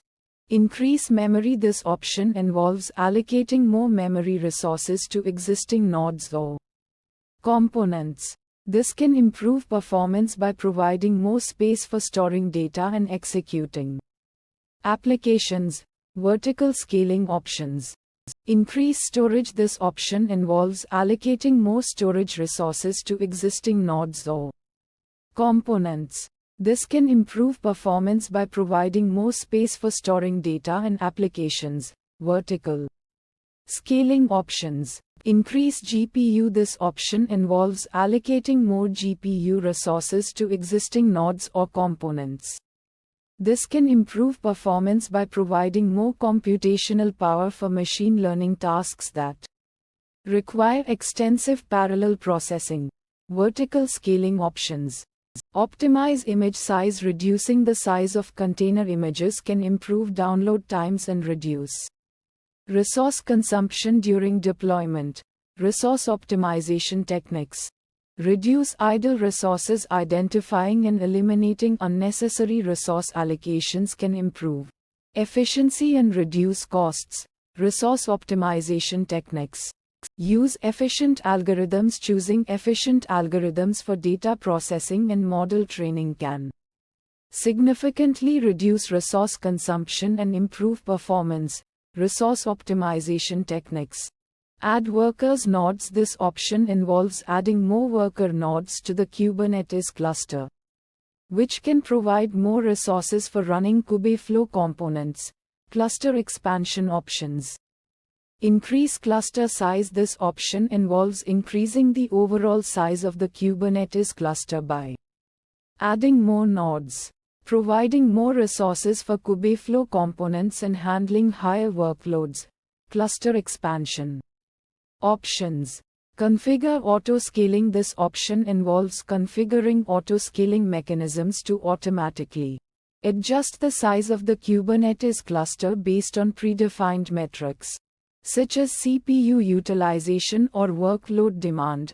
Cluster expansion options.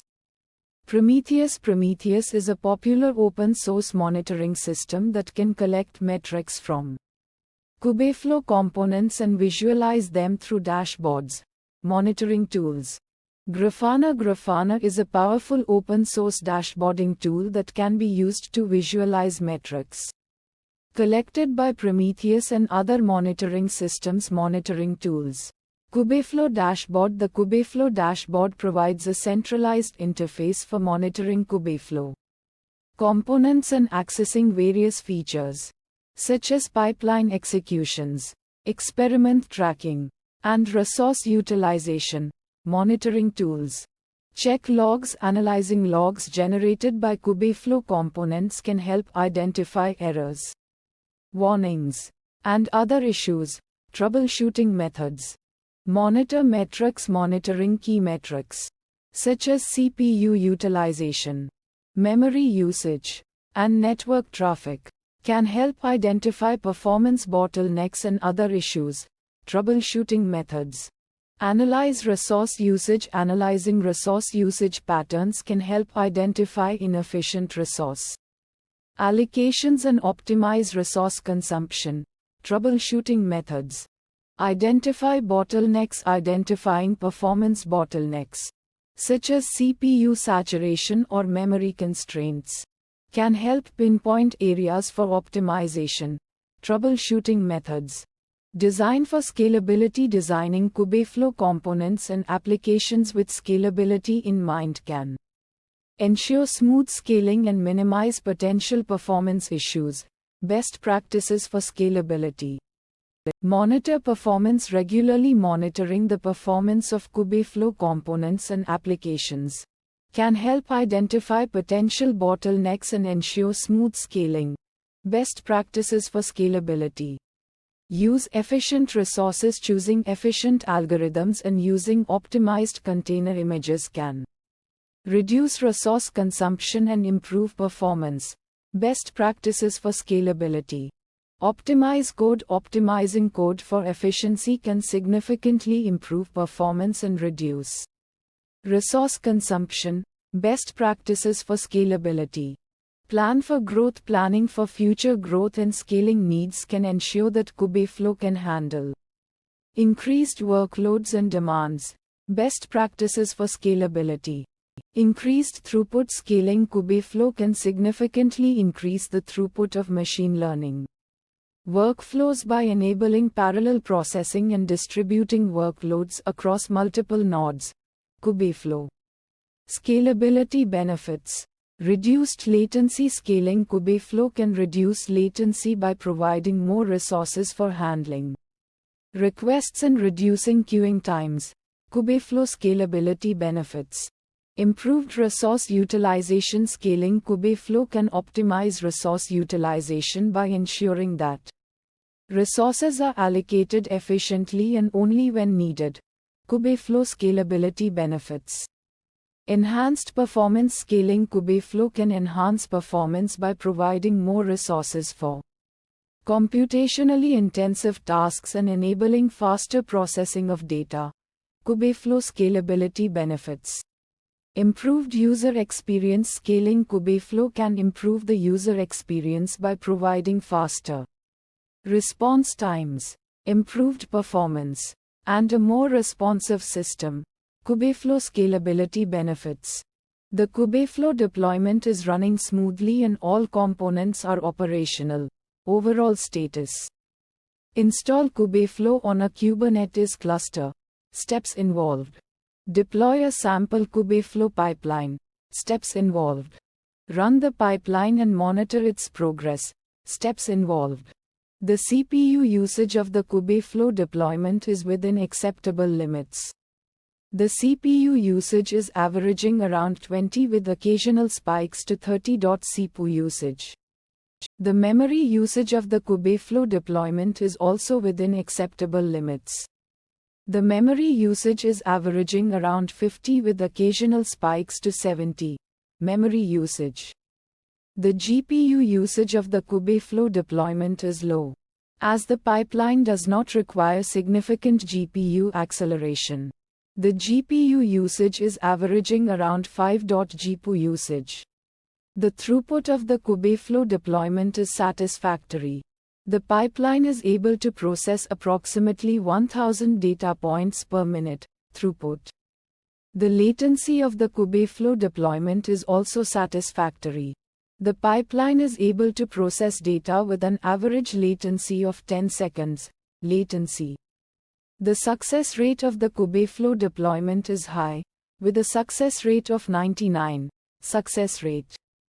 Consider optimizing the pipeline for better performance by exploring alternative algorithms or by using a more efficient data processing framework. Recommendations. Increase the resource allocation to the Kubeflow deployment, particularly CPU and memory, to improve performance and handle future workloads. Recommendations. Monitor the resource usage and performance metrics closely to identify any potential bottlenecks, and to ensure the smooth operation of the Kubeflow deployment. Recommendations. Run ID is a unique identifier for a particular run of an experiment or a machine learning model. This ID helps in tracking and managing different runs. For instance, it could be a timestamp-based identifier, a UUID, or a user-defined identifier.id. Run name is a descriptive name assigned to a particular run. It helps in easily recognizing and differentiating different runs. For example, a run might be named Experiment 1 Baseline or Model Training Run 2. Name. Creation timestamp is a timestamp representing when a particular run was initiated. It is generally captured in a standard format like ISO 8601 e.g. The 26th of October 2023 T10300Z to ensure consistent representation across systems. Creation time. Start timestamp is a timestamp representing when a particular run actually started execution. This can be different from the creation time if there is a delay between initializing the run and its actual execution. Start time. End timestamp is a timestamp representing when a particular run finished its execution. It marks the completion of a run and provides a clear indication of its duration. End time. Duration in seconds is the total time taken by a particular run to complete its execution. It is usually measured in seconds, providing a simple and direct indication of the run's execution time. Duration. Run status represents the current state of a particular run. It could indicate whether the run is in progress, completed successfully, failed, or has been stopped. Examples of run status could include running, succeeded, failed, or cancelled. Status. Artifact URI is a uniform resource identifier URI pointing to the location where artifacts generated during a particular run are stored. It could be a path to a local directory, a cloud storage URL, or any other type of URI that provides access to the generated artifacts. Artifact URI. Experiment ID is a unique identifier for the experiment to which a particular run belongs. It helps in associating different runs with their parent experiment and facilitates tracking and analysis at the experiment level. Experiment ID. User is the name or identifier of the user who initiated a particular run. It is useful for tracking ownership and responsibility for different runs. It could be a username, an email address, or any other user identifier used in the system. User label. Key label value represents key value pairs associated with a particular run. Labels provide additional metadata for the run and facilitate filtering and searching based on specific criteria. For instance, a label could be model type deep learning or dataset must labels. Step name represents the name of a step within a run. Steps break down the run into smaller units of execution, providing more granular information about the run's progress and activities. For example, a run might have steps like data loading, model training, and evaluation. Steps. Metric name. Metric value represents a key value pair where the key is the name of a metric measured during the run, and the value is the actual measurement of that metric. Metrics provide quantitative information about the performance or behavior of the run. For instance, metrics could include accuracy 95.2 or loss 0.15. Metrics. Parameter name. Parameter value represents a key value pair where the key is the name of a parameter used during the run, and the value is the specific setting of that parameter. Parameters influence the configuration and behavior of the run. For example, parameters could include learning rate 0.01 or batch size 32. Parameters. Input name. Input value represents a key value pair where the key is the name of an input used during the run, and the value is the specific data or resource provided as input. Inputs are the resources consumed by the run during its execution. For instance, inputs could include training data, data, or model checkpoint path to model. Inputs. Output name. Output value represents a key value pair where the key is the name of an output generated during a run, and the value is the specific data or resource produced as output. Outputs are the results of the run's execution. For example, outputs could include trained model path to model or evaluation results path to results. Outputs. Kubeflow. ORGV1 API version. Artifact management. Kind name. Kubeflow namespace. GS Kubeflow artifacts bucket. Default path. My experiment path. My experiment store name. Create a Kubeflow pipelines definition, which is a YAML file that defines the different components of your pipeline, such as the input data, the steps to be executed, and the output data. You can define parameters to make your pipeline more flexible. Steps. Define your pipeline, which involves creating a Kubeflow pipeline using the Kubeflow Pipelines SDK. You will need to define the steps involved in your pipeline, the input and output data for each step, and the dependencies between the steps. Create a run, which initiates the execution of your defined pipeline. This involves providing the necessary input data and configuration settings. Steps. Track the run, which involves monitoring the progress of your pipeline execution and logging the output data. Kubeflow Pipelines provides a user interface to track the status of your runs and access the logs and outputs. Steps. View the run results, which includes accessing the output data produced by your pipeline. This data can be used for further analysis or as input for other pipelines, steps. The name of the collaboration, e.g. my project name. A brief description of the collaboration. E.g. a collaborative project for developing a new machine learning model. Collaboration info. The timestamp when the collaboration was created, e.g. the 26th of October 2023 T1000 creation timestamp. A key value pair representing a label for the collaboration, e.g. team research labels. Another label, e.g. stage development labels. The user who owns the collaboration, e.g. John, Doe owner.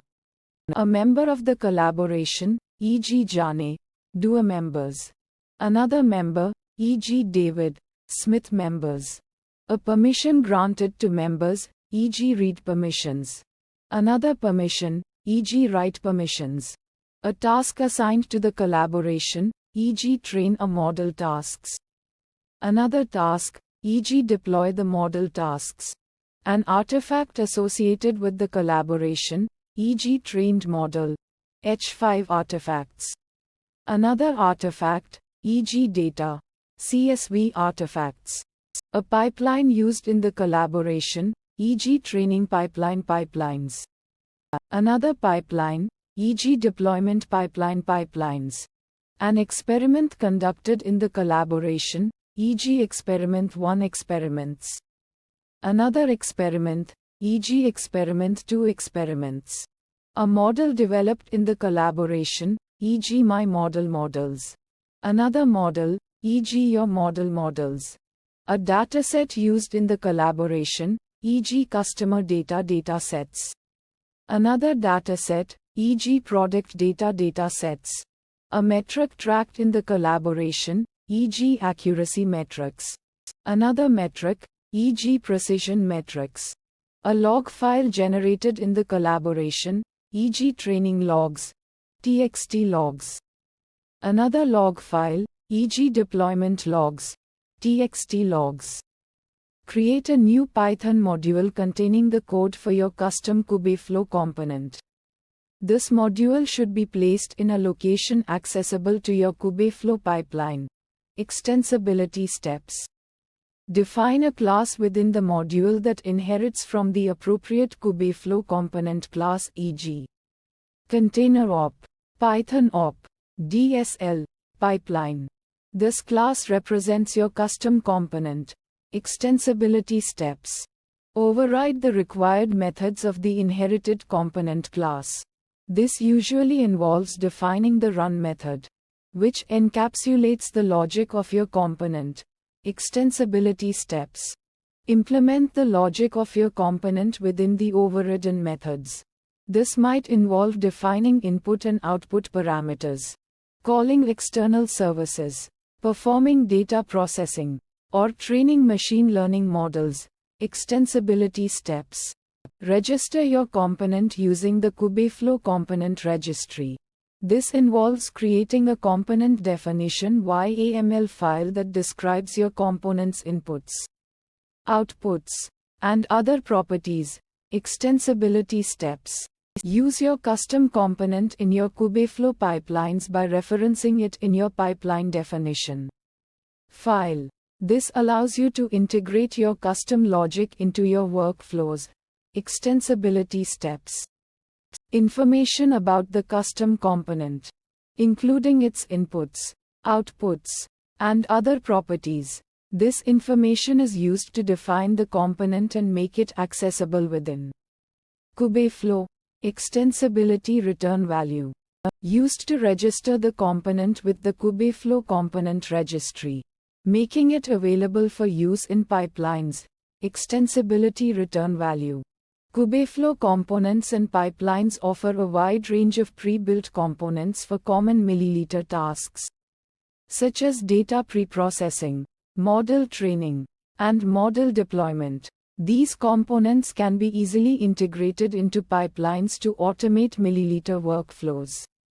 For example, a pre-built component for data preprocessing can be used to clean and transform data before it is used to train a model. Kubeflow customizability elaborations. Kubeflow can be tailored to meet the specific needs of different use cases. For example, a financial institution might use Kubeflow to develop a fraud detection system, while a healthcare organization might use it to develop a system for predicting patient outcomes. Kubeflow customizability elaborations. Kubeflow provides the flexibility to choose from a variety of milliliter tools and frameworks, such as TensorFlow, PTorch, and scikit-learn.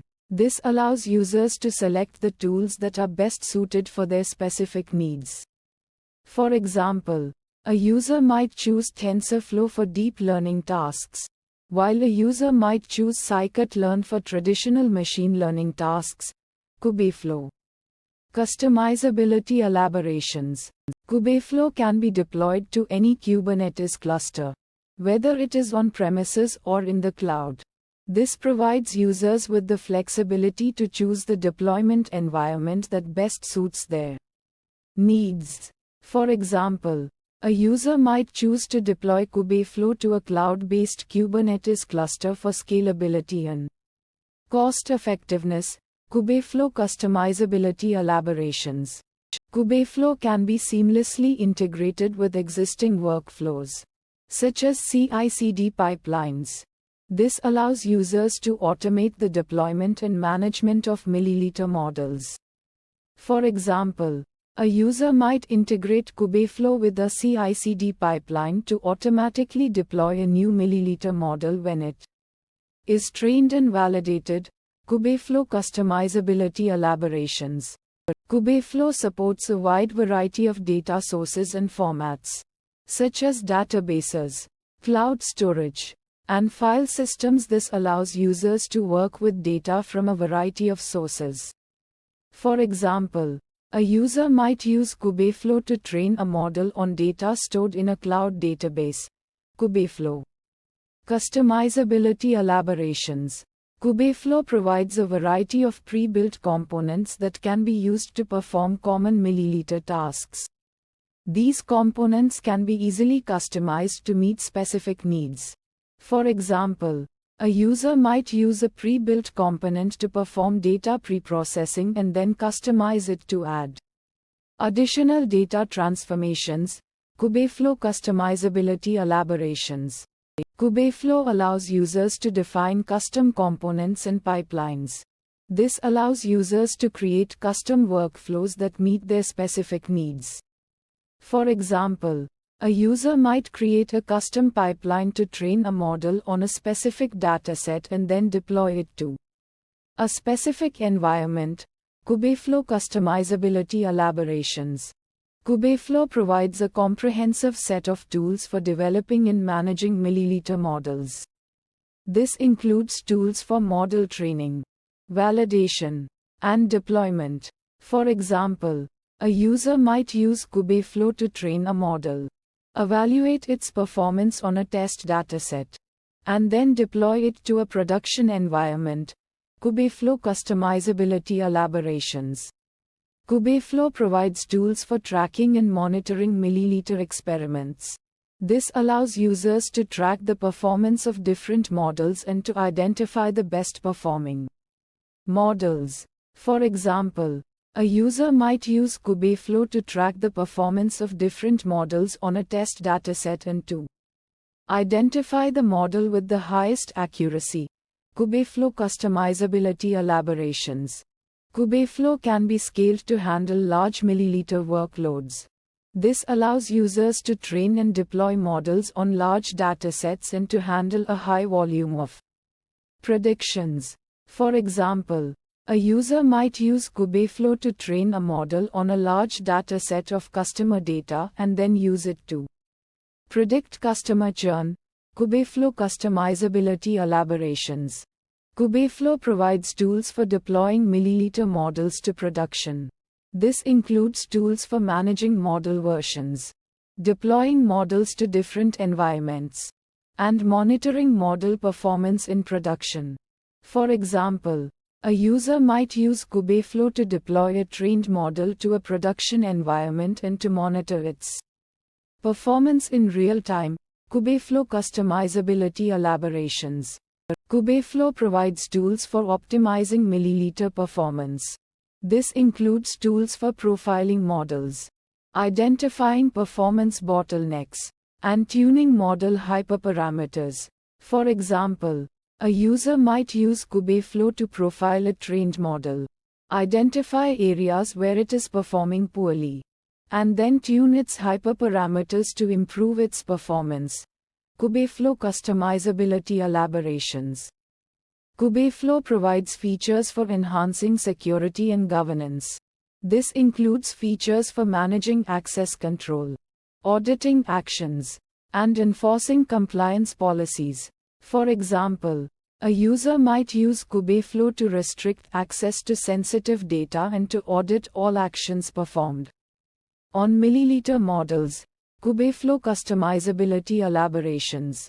Kubeflow supports a diverse range of milliliter tasks, including supervised learning, unsupervised learning, and reinforcement learning. This allows users to use Kubeflow to develop a wide range of milliliter applications. For example, a user might use Kubeflow to develop a supervised learning model for image classification, an unsupervised learning model for customer segmentation, or a reinforcement learning model for game playing. Kubeflow customizability elaborations. Kubeflow can be integrated with other tools and services, such as data storage systems, monitoring tools, and collaboration platforms. This allows users to build end-to-end milliliter solutions. For example, a user might integrate Kubeflow with a data storage system to store training data, with a monitoring tool to track model performance, and with a collaboration platform to share models and results with team members. Kubeflow customizability elaborations. Kubeflow offers customization options through configuration files. This allows users to tailor Kubeflow to their specific needs and environments. For example, a user might customize Kubeflow's configuration files to specify the resources that should be allocated to milliliter tasks, the security policies that should be enforced, and the logging level that should be used. Kubeflow customizability elaborations. Kubeflow provides flexible deployment options, allowing users to choose the deployment environment that best suits their needs. For example, users can deploy Kubeflow on premises, in the cloud, or in a hybrid environment. Kubeflow customizability elaborations. Kubeflow offers comprehensive documentation and community support. This helps users to get started with Kubeflow and to solve problems quickly. For example, users can access documentation on the Kubeflow website, ask questions on the Kubeflow community forum, or get help from Kubeflow experts. Kubeflow customizability elaborations. Kubeflow is under continuous development and receives regular updates. This ensures that Kubeflow remains up to date with the latest milliliter technologies and that it addresses the needs of users. For example, Kubeflow has recently added support for new milliliter frameworks and has improved its performance and scalability. Kubeflow customizability elaborations. Kubeflow components can be customized to meet specific needs. For example, a user might customize a pre-built component to perform additional data transformations or to use a specific milliliter model. Kubeflow customizability elaborations. Kubeflow pipelines can be customized to automate specific milliliter workflows. For example, a user might create a custom pipeline to train a model on a specific dataset, evaluate its performance, and then deploy it to a production environment. Kubeflow customizability elaborations. Kubeflow's deployment can be customized to meet the needs of different environments. For example, a user might customize Kubeflow's deployment to use a specific Kubernetes cluster, To configure specific security policies, or to integrate with existing monitoring tools. Kubeflow customizability elaborations. Kubeflow's workflows can be customized to automate specific milliliter tasks. For example, a user might create a custom workflow to train a model, evaluate its performance, and then deploy it to a production environment. Kubeflow customizability elaborations. Kubeflow's data sources can be customized to work with different types of data. For example, a user might customize Kubeflow to work with data stored in a cloud database, a file system, or a data lake. Kubeflow customizability elaborations. Kubeflow's ML tools can be customized to use different milliliter frameworks and libraries. For example, a user might customize Kubeflow to use TensorFlow, PTorch, or scikit-learn. Kubeflow customizability elaborations. Kubeflow's model training process can be customized to meet specific needs. For example, a user might customize the training process to use specific hyperparameters, to use a specific training algorithm, or to use a specific validation strategy. Kubeflow customizability elaborations. Kubeflow's model deployment process can be customized to meet specific needs. For example, a user might customize the deployment process to deploy a model to a specific environment, to configure specific security policies, or to integrate with existing monitoring tools. Kubeflow customizability elaborations. Kubeflow's monitoring capabilities can be customized to meet specific needs. For example, a user might customize the monitoring system to track specific metrics, to use specific alerting rules, or to generate specific reports. Kubeflow customizability elaborations. Kubeflow's scalability can be customized to meet the needs of different workloads.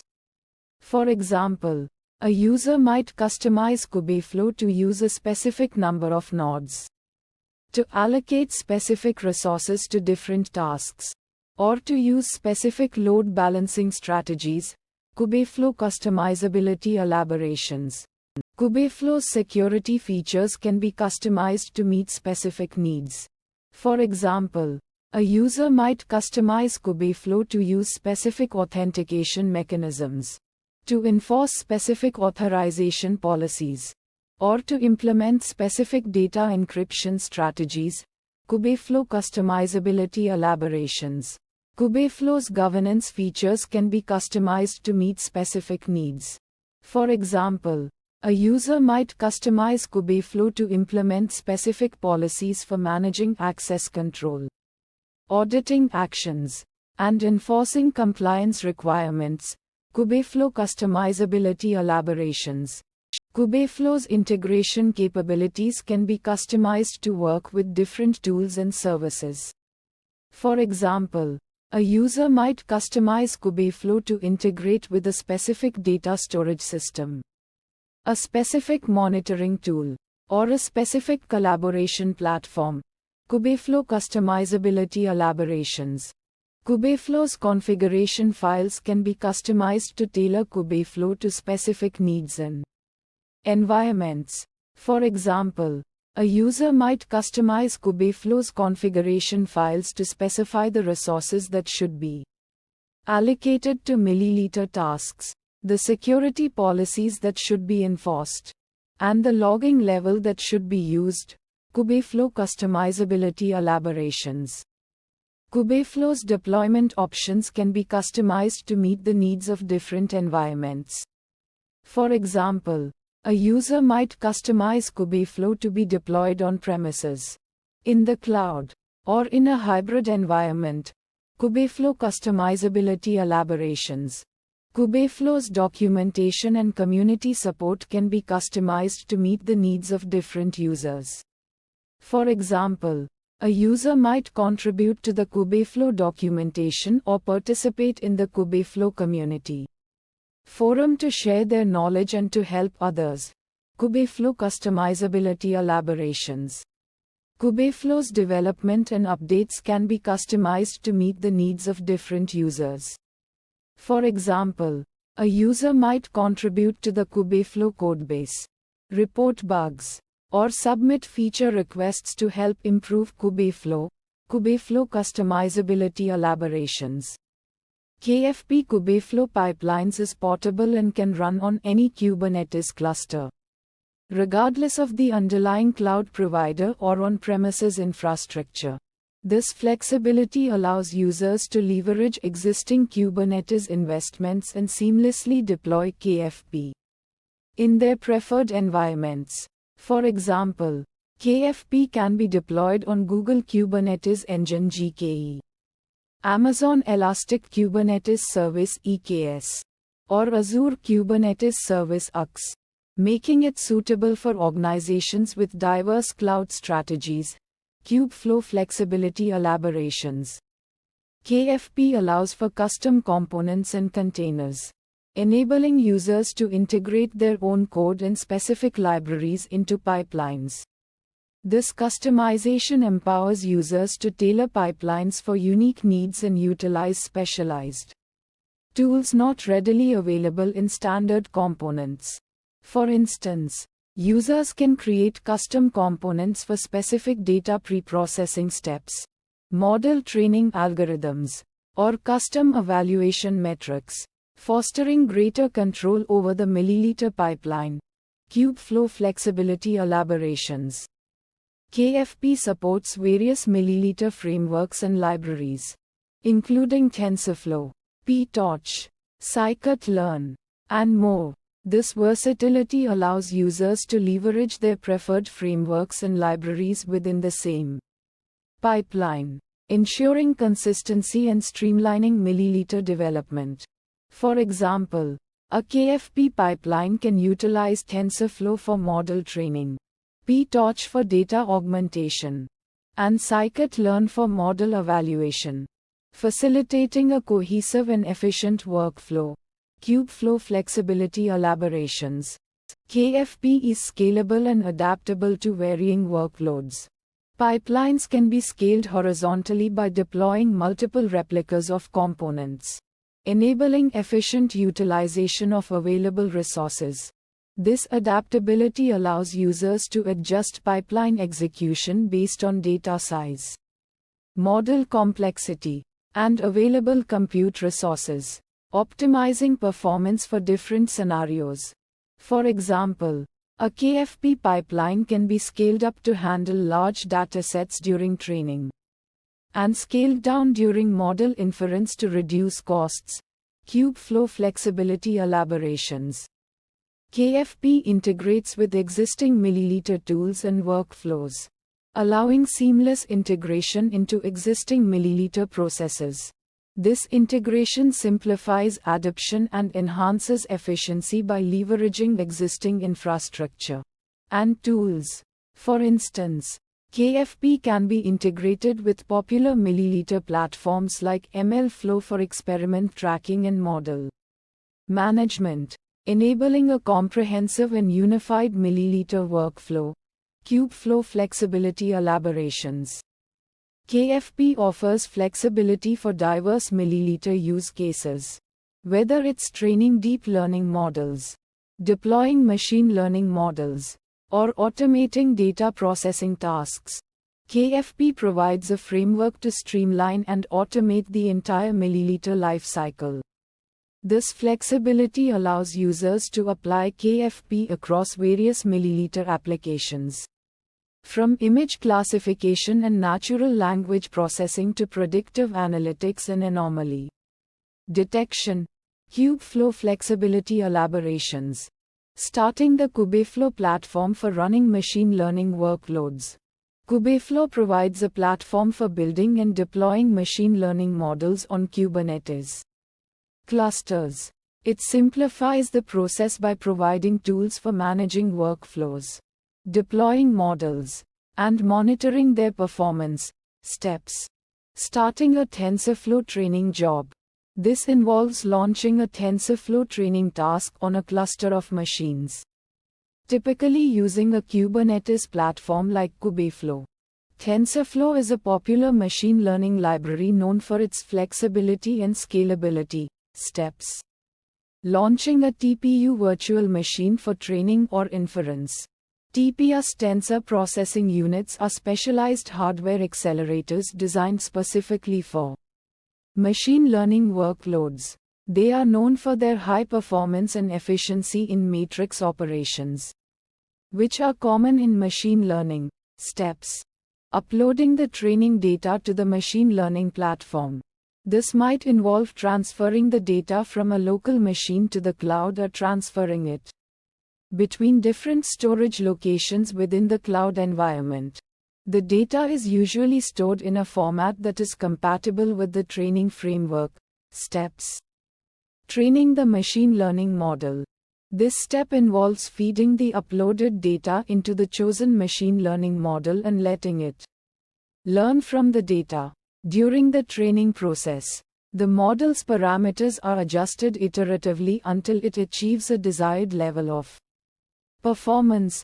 Steps: evaluating the performance of the trained machine learning model. This step involves using a separate dataset, often called the validation dataset or test dataset, to assess the model's ability to generalize to unseen data. Metrics such as accuracy, precision, recall, and F1 score are used to measure the model's effectiveness. Steps: deploying the trained machine learning model to a production environment. This involves making the model available for inference, where it can be used to make predictions on new data. The deployed model can be accessed via APIs or web applications. Steps: loss, a metric used to quantify the error of the machine learning model's predictions. It measures how well the model's outputs match the actual target values. Lower loss generally indicates better model performance. Metrics: accuracy, a metric that measures the percentage of correct predictions made by the model on a dataset. It is calculated as the ratio of correctly predicted instances to the total number of instances. Metrics: precision, a metric that measures the proportion of positive predictions that are actually correct. It is particularly relevant when dealing with imbalanced datasets, where the number of positive and negative instances are significantly different. Metrics: recall, a metric that measures the proportion of actual positive instances that are correctly identified by the model. It is important when the cost of missing a positive instance is high. Metrics: F1 score, a harmonic mean of precision and recall, providing a balanced measure of model performance, considering both precision and recall. Metrics: AUC, area under the curve, a metric often used for evaluating binary classifiers. It represents the area under the receiver operating characteristic ROC curve, which plots the true positive rate against the false positive rate for different threshold values. A higher AUC indicates better model performance. Metrics: other metrics depending on the specific machine learning task and the nature of the data.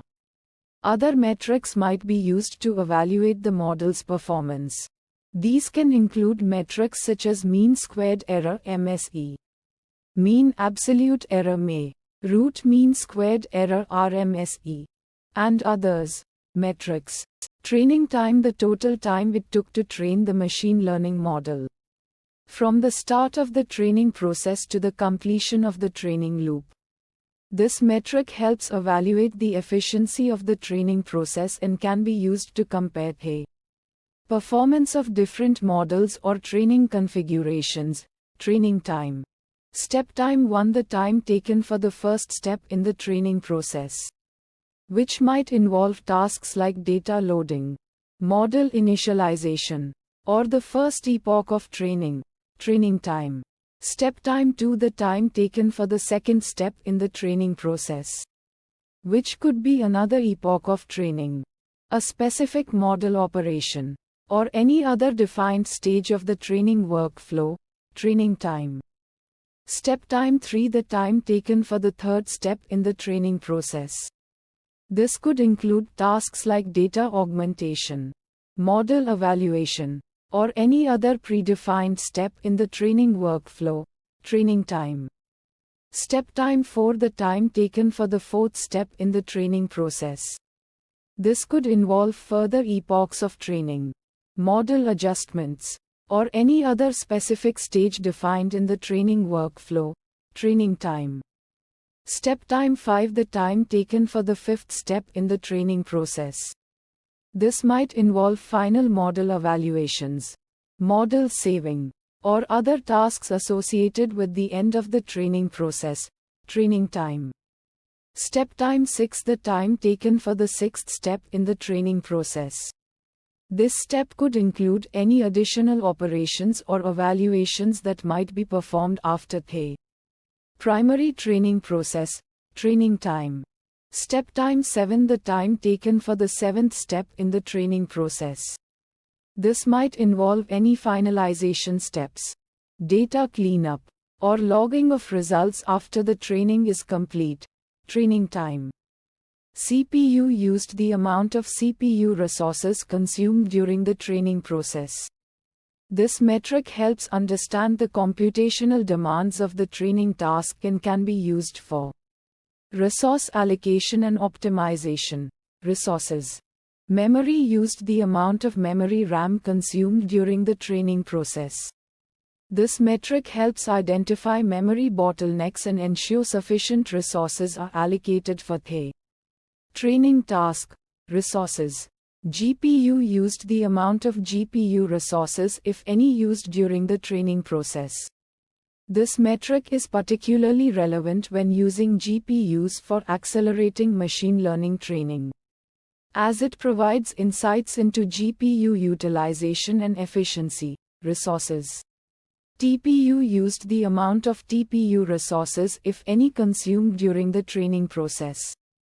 This metric is essential for tasks involving TPUs, as it indicates the utilization of these specialized accelerators. Resources. Network used. The amount of network bandwidth used during the training process. This metric is relevant for understanding the data transfer requirements of the training task, especially when dealing with large datasets or distributed training scenarios. Resources. Storage used. The amount of storage space used during the training process.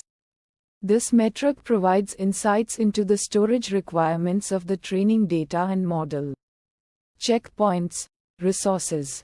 Steps for running a Kubeflow pipeline. Kubeflow support return value. Kubeflow support return value. Kubeflow support return value. Kubeflow support return value. Kubeflow support return value. 1. Define the pipeline in Python using the Kubeflow Pipelines SDK.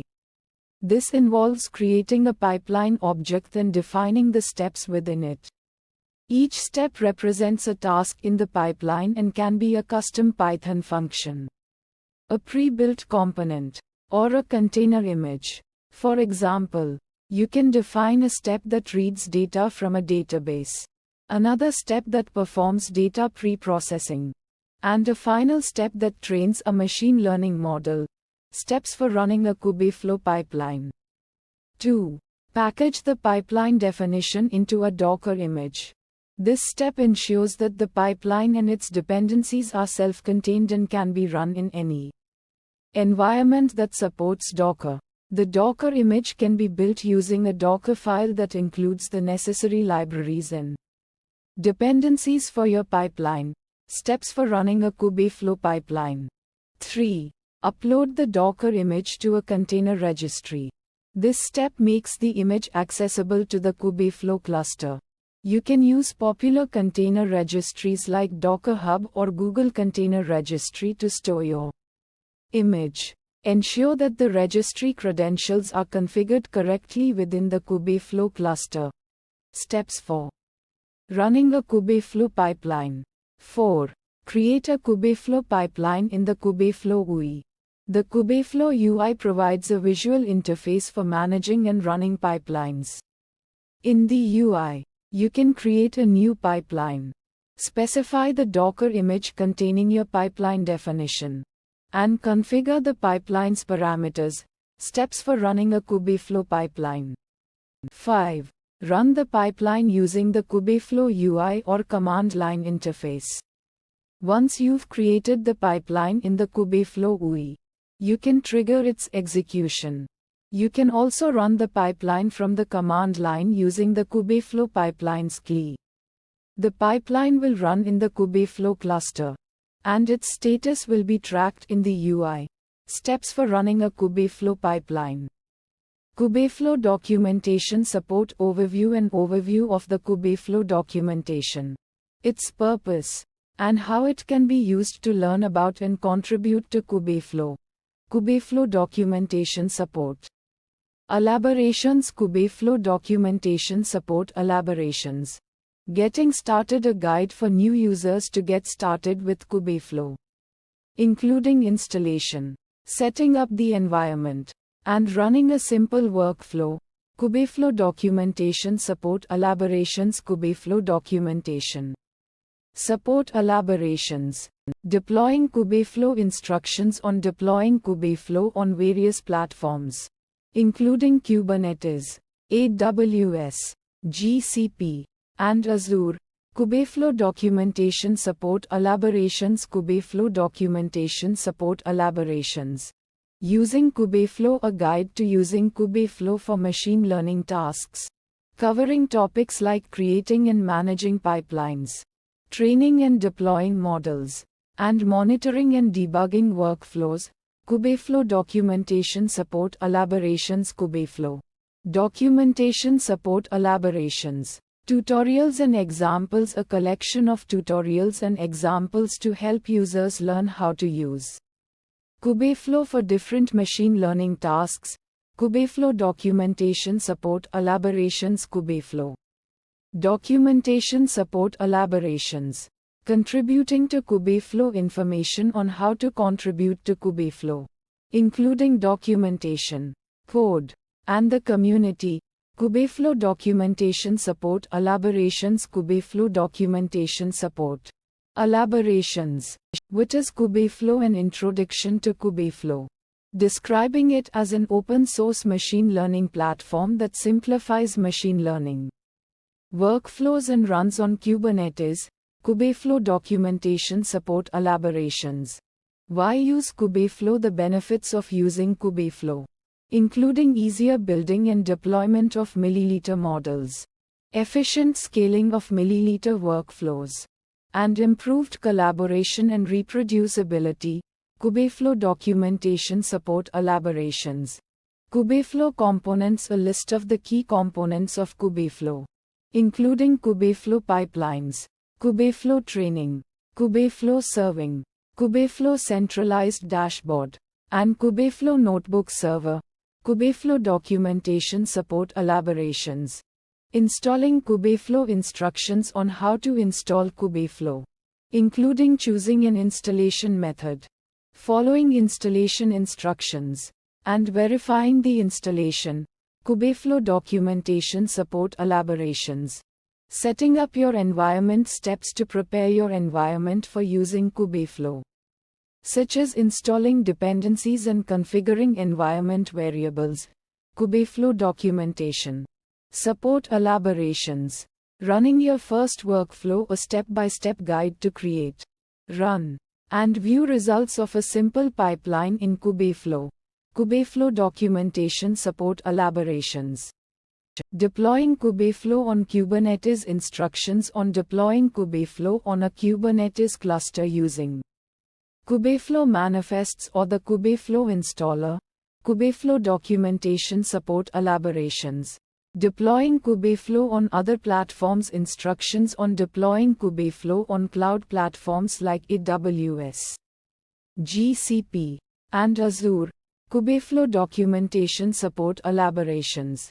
Creating and managing pipelines. A detailed guide to defining, connecting, running, and monitoring pipelines within Kubeflow. Kubeflow documentation support elaborations. Training and deploying models. Information on how to train and deploy machine learning models using Kubeflow. Kubeflow documentation support elaborations. Monitoring and debugging workflows, guidance on tracking pipeline metrics and debugging pipeline failures. Kubeflow documentation support elaborations. Beginner tutorials, easy to follow tutorials for beginners, covering topics like getting started with Kubeflow, building a simple pipeline, and deploying a basic model. Kubeflow documentation support elaborations. Advanced tutorials, more complex tutorials for experienced users, covering topics like implementing complex pipelines, customizing Kubeflow components, and integrating with external tools. Kubeflow documentation support elaborations. Real-world examples of how Kubeflow can be used to solve real-world machine learning problems, such as image classification, natural language processing, and time series analysis. Kubeflow documentation support elaborations. Real-world examples: image classification. Kubeflow can be used to build and deploy image classification models for tasks like object detection, image recognition, and image segmentation. This is valuable in industries like healthcare, retail, and security for analyzing medical images, identifying products, and detecting suspicious activity. Kubeflow documentation support elaborations. Real-world examples: natural language processing. Kubeflow can be utilized for building NLP models to analyze text data. Applications include sentiment analysis, machine translation, and chatbot development. This is useful for companies in fields like marketing, customer service, and social media to understand customer feedback, translate content, and provide automated customer support. Kubeflow documentation support elaborations. Real-world examples: time series analysis. Kubeflow can facilitate the building of models to analyze time series data, which is sequential data measured over time.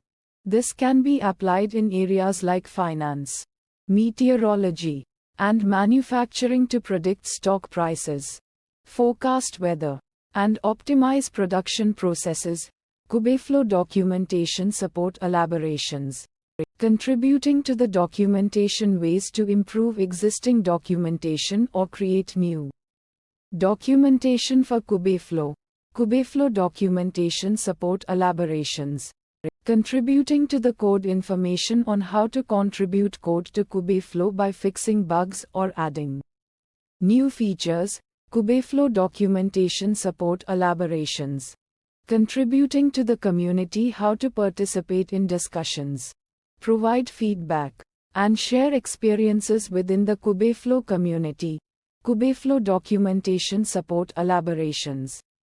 This certification validates an individual's proficiency in Kubeflow, an open-source machine learning platform that simplifies the deployment and management of machine learning workloads on Kubernetes. Certification type. This level signifies that the certified individual possesses the necessary skills and knowledge to develop and deploy machine learning models using Kubeflow. They can effectively leverage Kubeflow's features to build, train, and serve machine learning pipelines. Certification level. Learning Kubeflow involves understanding its core components, such as pipelines, serving, and training, and familiarizing yourself with its architecture and functionalities. This could include studying documentation, taking online courses, or attending workshops. Step 1. Completing training ensures that you have a comprehensive grasp of Kubeflow's concepts and practical applications.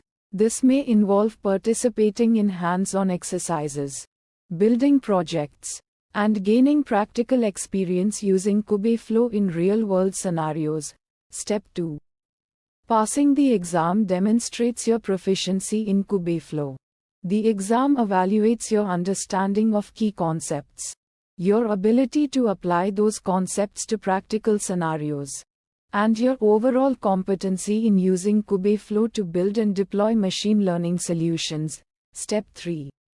The exam consists of multiple choice questions designed to assess your knowledge and understanding of Kubeflow concepts and functionalities. Exam format. You will have 90 minutes to complete the exam, which should be sufficient time to answer all questions carefully and thoroughly. Exam duration. To achieve certification, you need to achieve a score of at least 70 on the exam. This indicates that you have demonstrated a strong understanding of Kubeflow and its key functionalities. Exam passing score. The exam is conducted in English, ensuring that candidates from diverse backgrounds can participate and demonstrate their proficiency in Kubeflow. Exam language. The cost of taking the exam is $150. This fee covers the administration and evaluation of the exam, providing a formal assessment of your Kubeflow knowledge. Exam cost. Having a Kubeflow certification enhances your credibility as a machine learning professional. It demonstrates your expertise in using Kubeflow to build and deploy machine learning solutions, giving you a competitive advantage in the job market. Benefit 1.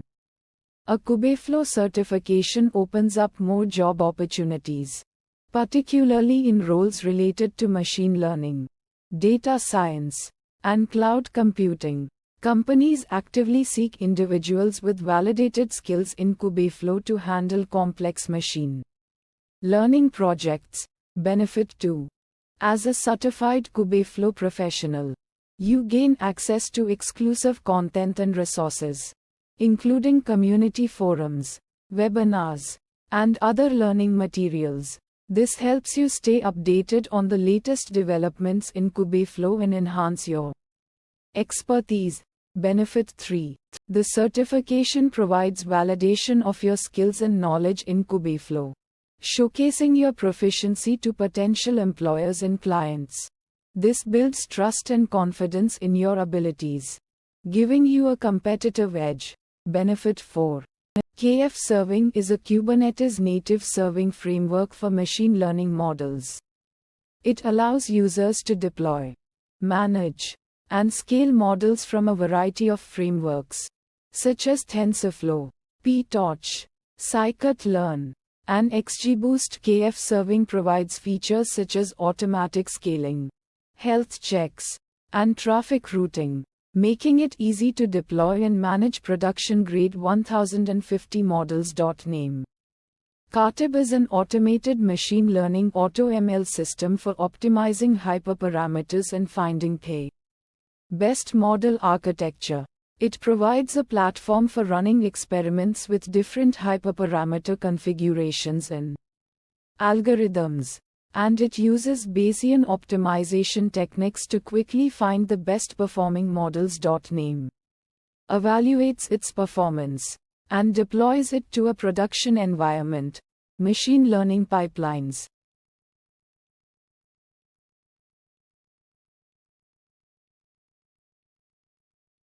MPI Job is a Kubernetes resource that enables running MPI applications on a cluster. MPI message passing interface is a standard for communication between processes on a distributed system. An MPI job provides a way to deploy and manage MPI jobs on Kubernetes. Name. Accelerating the pace of innovation. For example, a healthcare research team could use Kubeflow to share data, models, and results, enabling faster development of new disease diagnostics and treatment plans. Machine learning pipelines. Model training and serving Kubeflow use cases elaborated. Kubeflow use cases elaborated on Kubernetes. Name.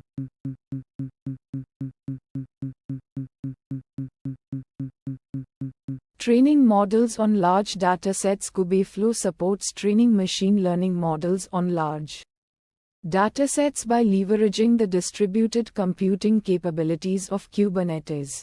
This allows organizations to train complex models more efficiently and effectively, even when dealing with terabytes or petabytes of data. For instance, An e-commerce company could use Kubeflow to train a recommender system on massive customer purchase history data, improving the accuracy and personalization of product suggestions, model training and serving. Deploying trained models for inference. Kubeflow simplifies the deployment of trained machine learning models for inference, enabling organizations to quickly and easily make predictions in real time. This allows businesses to leverage the insights gained from their models to make better decisions and automate processes. For example, a manufacturing company could deploy a predictive maintenance model using Kubeflow to predict equipment failures, enabling proactive maintenance and reducing downtime, model training and serving. Data science workflow management. Kubeflow use cases elaborated. Kubeflow use cases elaborated. Managing data science workflows. Kubeflow provides tools for managing and orchestrating data science workflows, enabling organizations to streamline and automate their machine learning processes. This allows data scientists to focus on model development and innovation, rather than managing infrastructure and dependencies.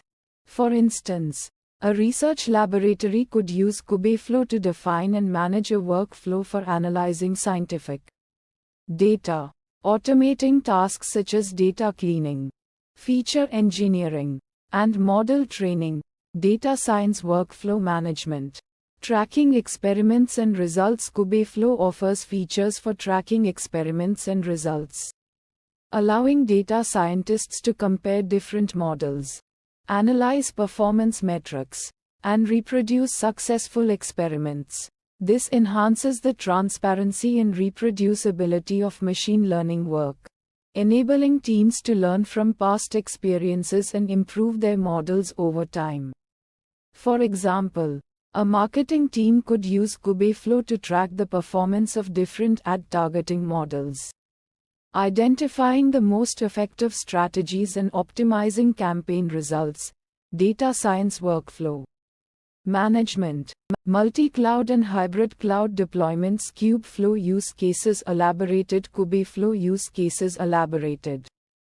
Deploying Kubeflow across multiple clouds. Kubeflow can be deployed across multiple cloud providers, enabling organizations to leverage the best cloud resources for their machine learning needs. This provides flexibility and portability, allowing businesses to choose the cloud infrastructure that best suits their requirements.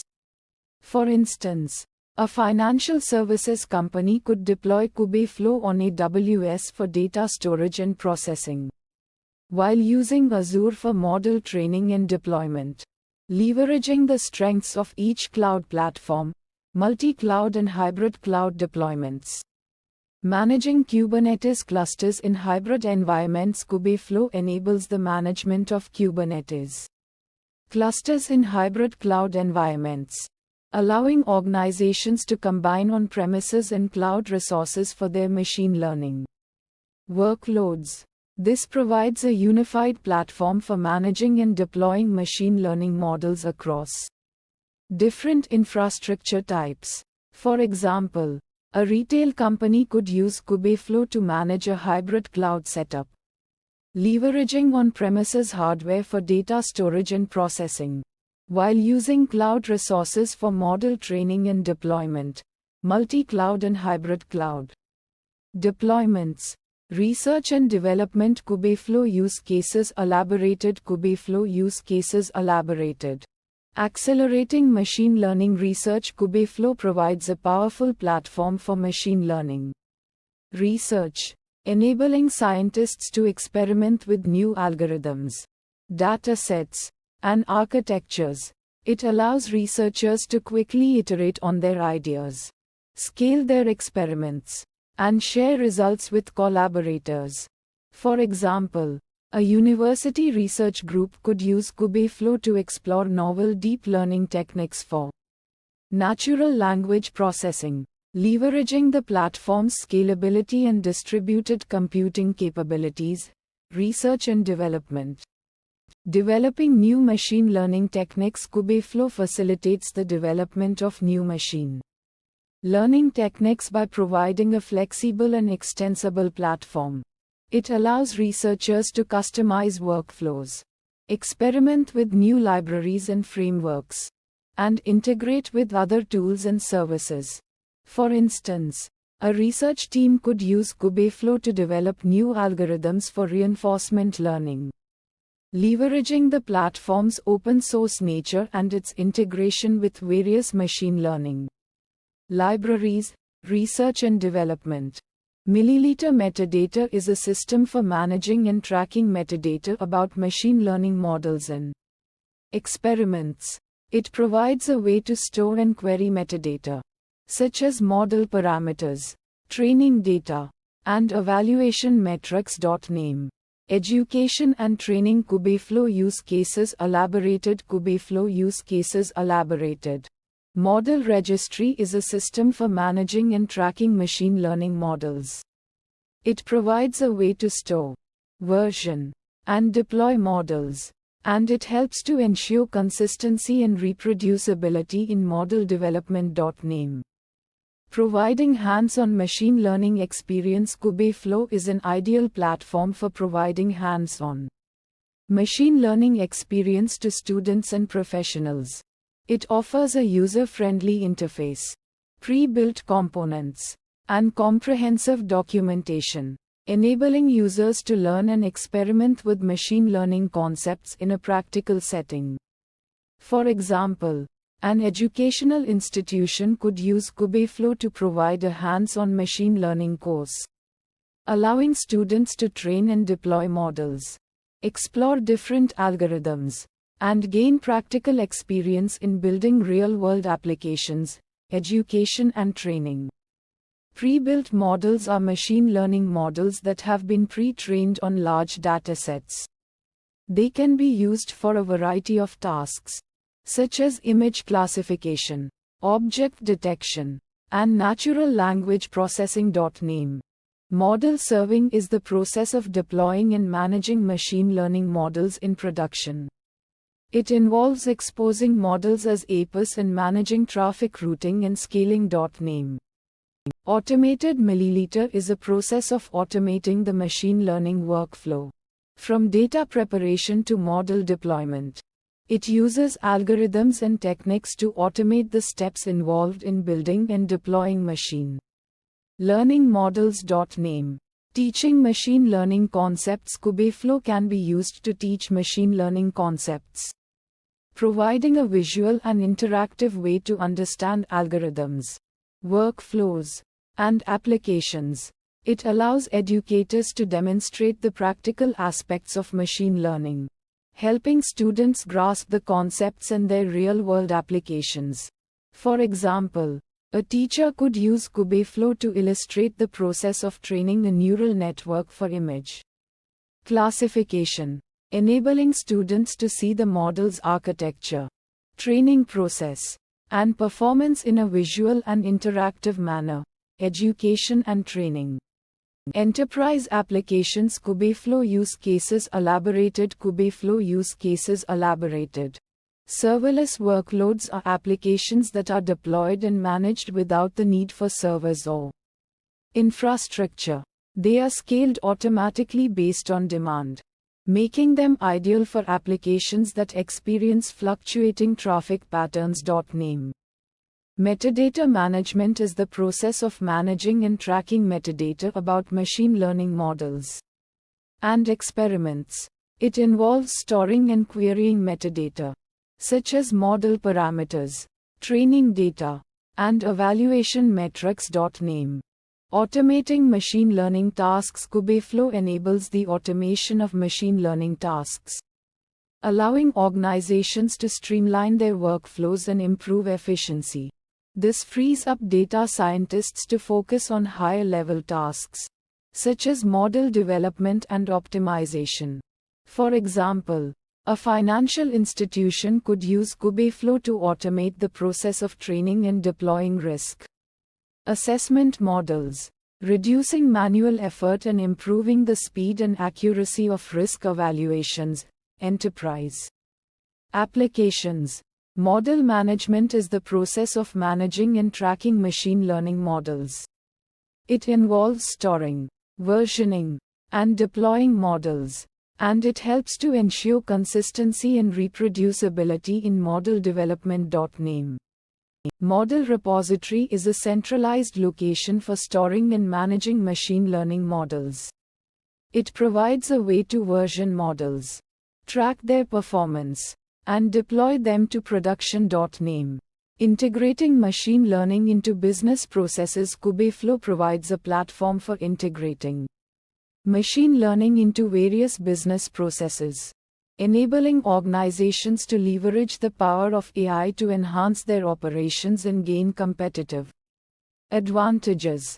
This allows businesses to automate tasks, improve decision making, and unlock new opportunities for growth.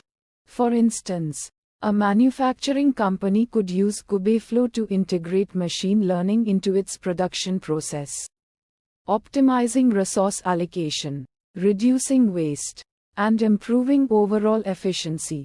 Enterprise applications. Validate inputs and arguments. This step involves checking the validity and completeness of the input data and arguments provided to the Kubeflow pipeline. It ensures that all necessary parameters are present and meet the expected data types and formats. For example, it might verify that the dataset path exists, the model type is valid, and the hyperparameters are within acceptable ranges. Steps. Download and prepare data. This step downloads the raw data required for training and evaluation of the model from external sources or internal data stores. It performs necessary data pre-processing steps such as cleaning, transformation, and feature engineering. For instance, it might handle missing values, convert categorical variables into numerical representations, and split the data into training, validation, and test sets. Steps. Train model and save artifacts. This step trains the machine learning model using the prepared data. It involves selecting the appropriate algorithm, configuring hyperparameters, and fitting the model to the training data. Once the model is trained, it saves the trained model along with other artifacts such as the training history, model parameters, and code used for training. These artifacts are essential for model deployment and reproducibility. Steps. Evaluate model performance. This step evaluates the performance of the trained model using various metrics and techniques. It assesses the model's ability to generalize to unseen data by evaluating its performance on a validation or test set.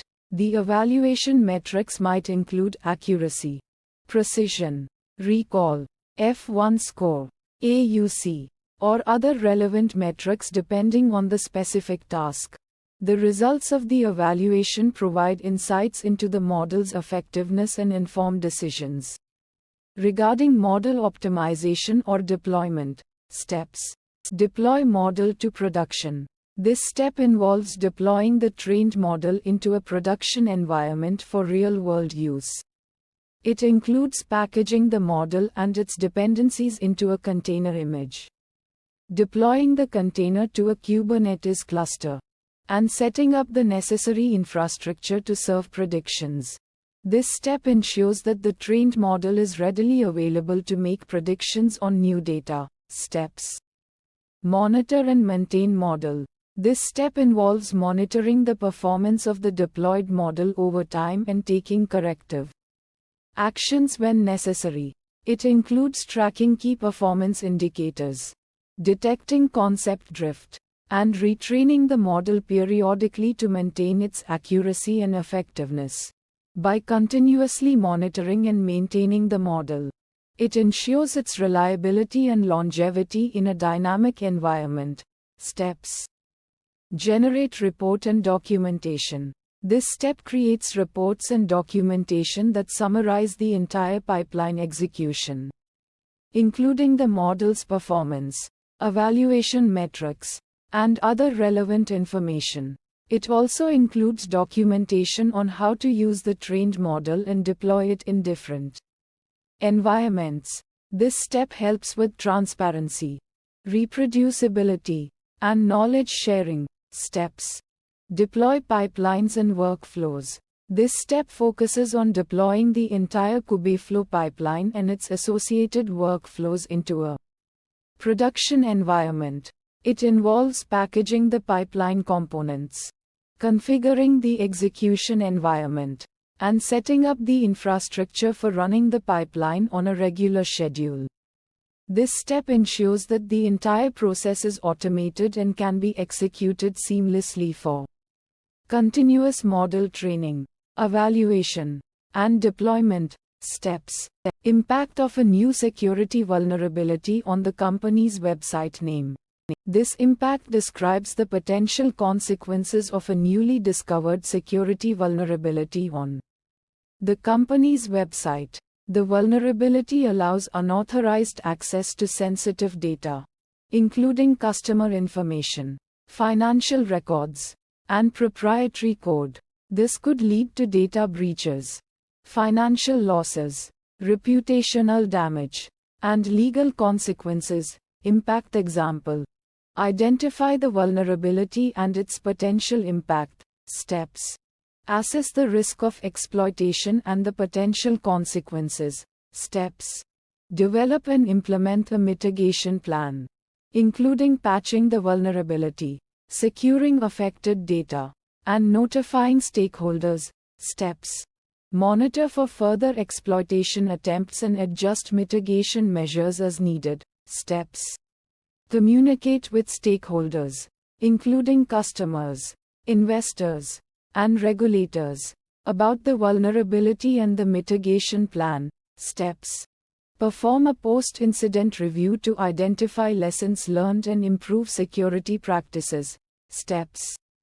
John Doe owner. Open status. Security vulnerability impact type. Website security impact domain. High impact priority. Critical impact severity. Security impact tags. Vulnerability impact tags. Website impact tags. Data breach impact tags. Customer data impact tags. This vulnerability was discovered during a routine security audit and is currently being investigated. The team is working to implement a fix and minimize the risk of exploitation. Impact notes. Security audit report impact evidence. Vulnerability assessment report impact evidence. Exploitation proof of concept impact evidence. https www.cwe.org CVE record. ID CVE 2023 to 12345 impact references. https www.owasp.org index. PHP cross-site scripting XS impact references. Vulnerability report. PDF impact attachments. The 27th of October 2023 T10000's impact created at. The 28th of October 2023 T12000's impact updated at. Conclusion: Kubeflow customizability and monitoring. Kubeflow customizability monitoring return values. Summary. Define pipeline steps. Design the workflow by defining a sequence of steps that achieve the desired goal. For instance, data preprocessing, model training, and evaluation in a machine learning pipeline. Steps involved in building Kubeflow pipeline. Implement each step code. Each step of the pipeline as reusable components. Using Python or other languages supported by Kubeflow. For example, writing a component to perform data cleaning or a component to train a model using a specific algorithm. Steps involved in building Kubeflow pipeline. Connect steps. Define dependencies between the steps to specify the execution order. For instance, defining that the training step should run after the preprocessing step and the evaluation step should run after the training step. Steps involved in building Kubeflow pipeline. Run pipeline. Execute the workflow. Launching the pipeline on the Kubeflow platform. This triggers the execution of the steps in the defined order. Using the configured resources and parameters. Steps involved in building Kubeflow pipeline. Track progress. Monitor the pipeline's execution. Tracking the status of each step, the resources consumed, and the time taken for completion. This helps understand the pipeline's performance and identify potential bottlenecks. Steps involved in building Kubeflow pipeline. Analyze results. Evaluate the pipeline's outputs, including the model performance metrics, the data generated, and the logs generated during execution. This helps assess the pipeline's effectiveness and identify areas for improvement. Steps involved in building Kubeflow pipeline. Embrace Kubeflow's flexibility. Leveraging Kubeflow's customizable features empowers users to tailor pipelines to specific needs, optimize workflows, and build efficient and scalable solutions. Kubeflow customizability. Monitoring return values. Summary details. Leverage monitoring features. Utilizing Kubeflow's monitoring capabilities provides valuable insights into pipeline performance, resource utilization, and potential issues, enabling proactive management and optimization. Kubeflow customizability. Monitoring return values. Summary details. Optimize pipeline performance. Continuously monitoring and optimizing pipelines based on real-time data and feedback ensures efficient resource utilization, improved accuracy, and enhanced overall pipeline performance. Kubeflow customizability. Monitoring return values. Summary details. Metrics related to the flexibility of a system, such as the ability to adapt to changing conditions or demands. These metrics can be used to assess the overall health and performance of the system. Flexibility. Monitoring details. Elaborated. Specific steps taken to monitor the flexibility of the system. This might involve collecting data on system performance, analyzing trends, and identifying potential bottlenecks. Metrics details. Monitor the system's response time under different load conditions. Steps involved. Track the system's resource utilization. CPU, memory, disk space, and identify any patterns or spikes. Steps involved. Analyze the system's ability to handle unexpected events, such as sudden changes in demand or failures of individual components. Steps involved. Specific metrics used to measure the flexibility of the system. These metrics might include response time, resource utilization, error rates, and uptime. Metrics details. Detailed information about each of the metrics used to measure flexibility. This might include descriptions of the metrics, their units of measurement, and how they are calculated. Metrics details. Average response time of the system under different load conditions. Metrics involved. Peak CPU utilization observed during the monitoring period. Metrics involved. Percentage of time the system was operational without encountering errors. Metrics involved. Results of the flexibility monitoring process. This might include summary statistics, charts, and graphs that illustrate the system's performance and identify areas for improvement. Metrics. Details. Detailed information about each of the results of the flexibility monitoring process. This might include descriptions of the results, their implications, and any recommended actions. Metrics details. Average response time increased by 10 during peak hours, indicating potential bottlenecks. Results involved. CPU utilization reached 90 during peak hours, suggesting a need for resource optimization. Results involved.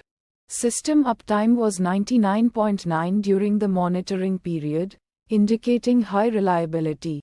Results involved. Insights derived from the flexibility monitoring process.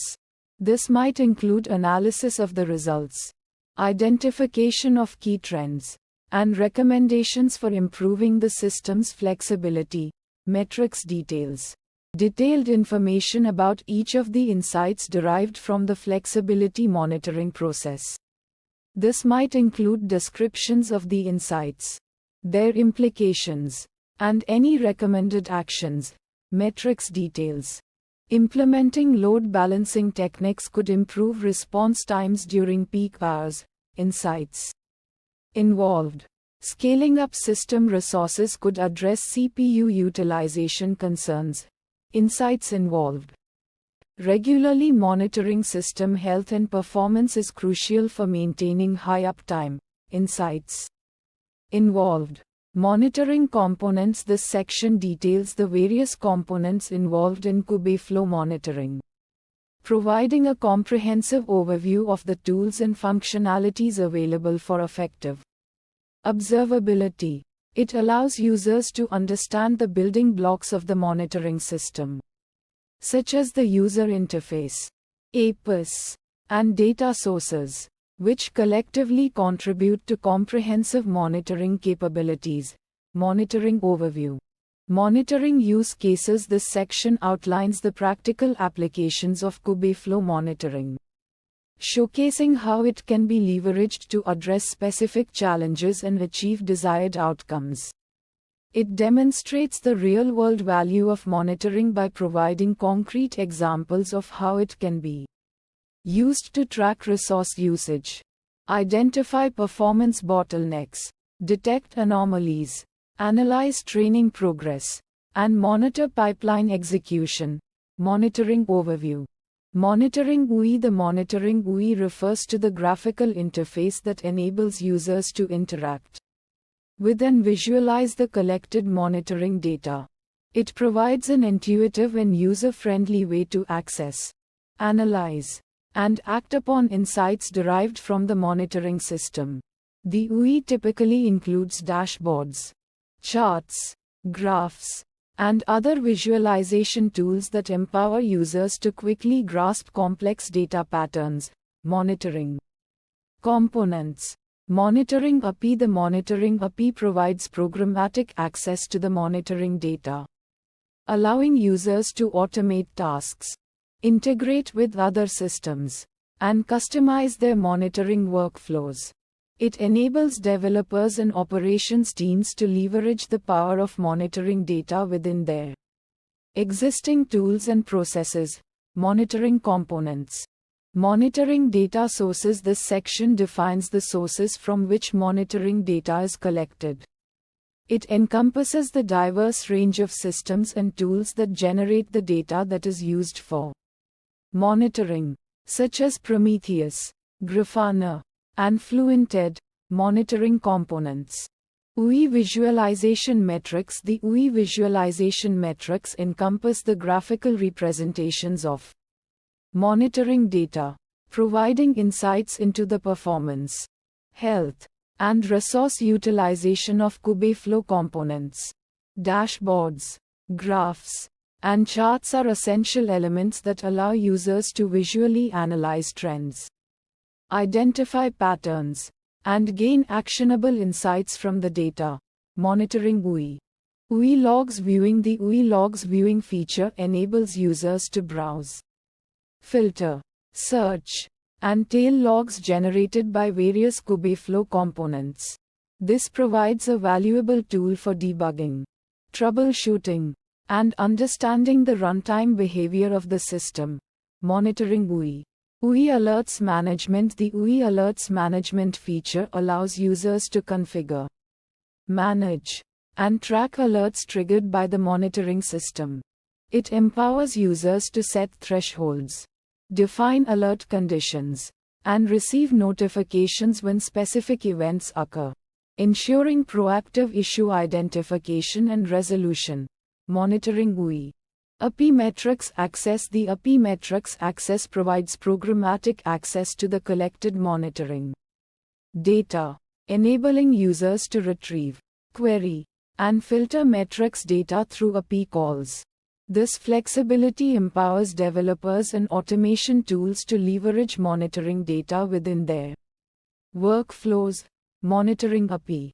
API logs access. The API logs access allows users to programmatically access and interact with logs generated by Kubeflow components. It enables developers to integrate logging data into their applications, scripts, and automation processes. Monitoring API.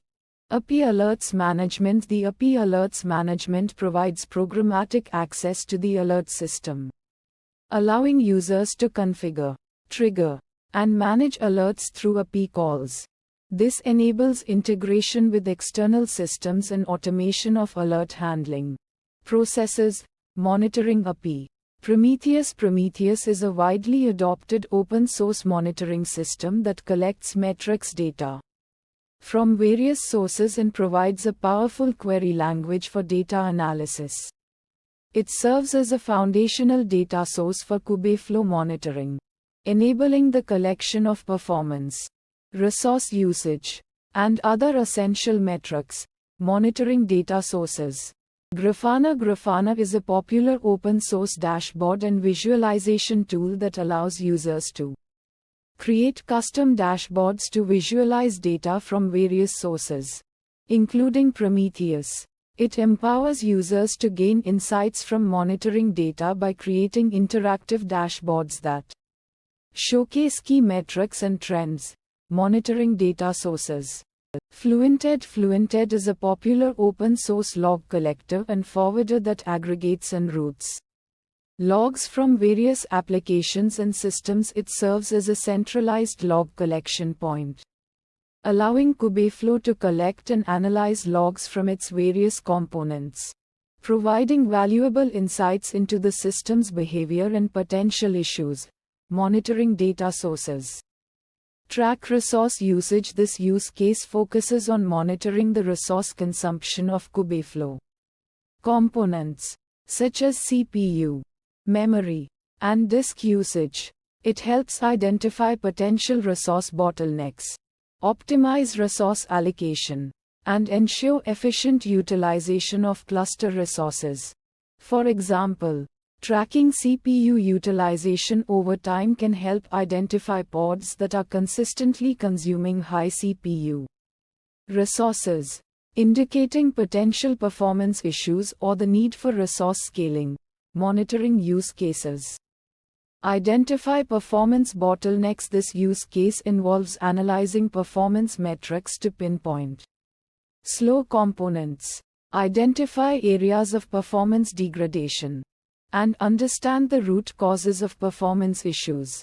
By analyzing request latency, response times, and other relevant metrics, users can identify bottlenecks and optimize their system for better performance. For instance, if a specific component consistently exhibits high latency, it suggests a bottleneck that requires investigation and potential optimization. Monitoring use cases. Detect anomalies. This use case utilizes monitoring data to identify unusual or unexpected behavior in Kubeflow components. By analyzing metrics and log data, the system can flag anomalies, such as sudden spikes in resource usage or unexpected errors. Early detection of anomalies helps prevent potential issues from escalating and ensures system stability. An example could be a sudden increase in memory usage for a particular pod, potentially indicating a memory leak or a resource-intensive operation. Monitoring use cases. Analyze training progress. This use case focuses on monitoring the progress of machine learning training jobs within Kubeflow. It involves tracking metrics such as model accuracy, loss function values, and training time, allowing users to evaluate the effectiveness of training models and identify potential areas for improvement. For example, tracking the accuracy of a training model over time can reveal whether the model is learning effectively or if there are issues with the training process. Monitoring use cases. Monitor pipeline execution. This use case involves tracking the execution of Kubeflow pipelines, monitoring the status of individual steps, and identifying potential delays or failures.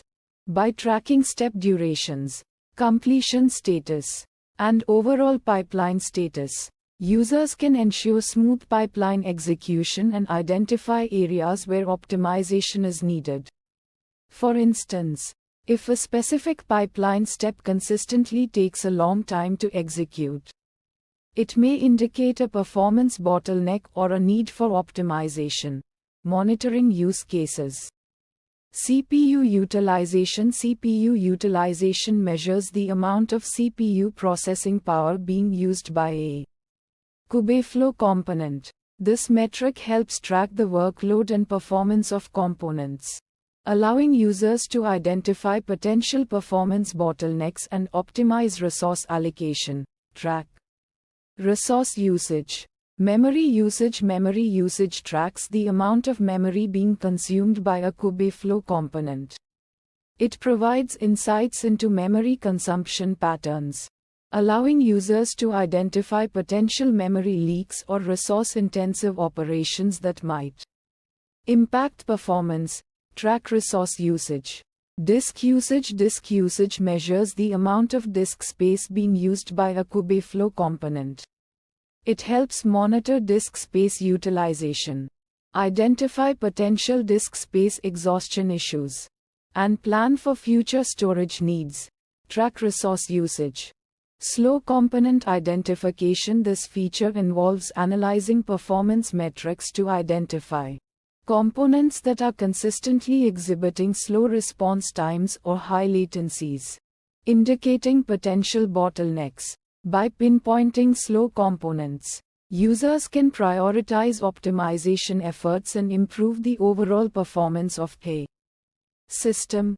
Identify performance bottlenecks. Performance regression detection. This feature compares current performance metrics to previous baselines to detect any performance regressions. It helps identify instances where performance has degraded over time, allowing users to investigate the cause of the regression and address the underlying issue. Identify performance bottlenecks. Outlier detection. Outlier detection utilizes statistical analysis in machine learning algorithms to identify data points that deviate significantly from the expected norm. This helps identify anomalous behavior that might indicate potential issues or unusual trends. For example, a sudden spike in CPU usage that is significantly higher than usual could be an outlier indicating a potential issue. Detect anomalies. Unexpected behavior detection. Unexpected behavior detection utilizes rule-based and machine learning-based approaches to identify patterns or events that deviate from expected behavior. This helps flag unusual activities that might indicate potential issues or security threats. For example, a significant increase in the number of error logs generated by a specific component could be considered unexpected behavior and require further investigation. Detect anomalies. Model accuracy tracking. Model accuracy tracking monitors the accuracy of a machine learning model over time, providing insights into the model's performance and its ability to learn from training data. This allows users to evaluate the effectiveness of the training process and identify potential areas for improvement. Analyze training progress. Loss function analysis. Loss function analysis involves tracking the values of the loss function during training, providing insights into the model's learning progress and convergence. By analyzing the trends in the loss function, users can assess the effectiveness of the training process and identify potential issues. Analyze training progress. Pipeline step duration. Pipeline step duration measures the time taken for each step in a Kubeflow pipeline to execute. This metric allows users to identify slow steps, bottlenecks, and areas where optimization might be needed to improve pipeline performance. Monitor pipeline execution.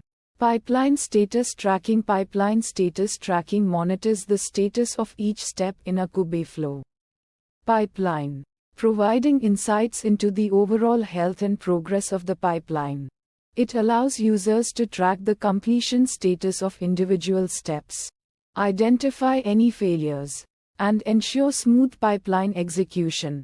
Monitor pipeline execution. Dashboards. Dashboards provide a consolidated view of key performance metrics, resource usage, and other monitoring data. They offer interactive visualizations that allow users to quickly identify trends, anomalies, and potential issues. Dashboards can be customized to display the most relevant metrics for specific use cases.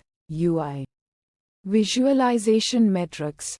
Graphs. Graphs provide a visual representation of data trends over time, allowing users to analyze patterns and identify potential issues.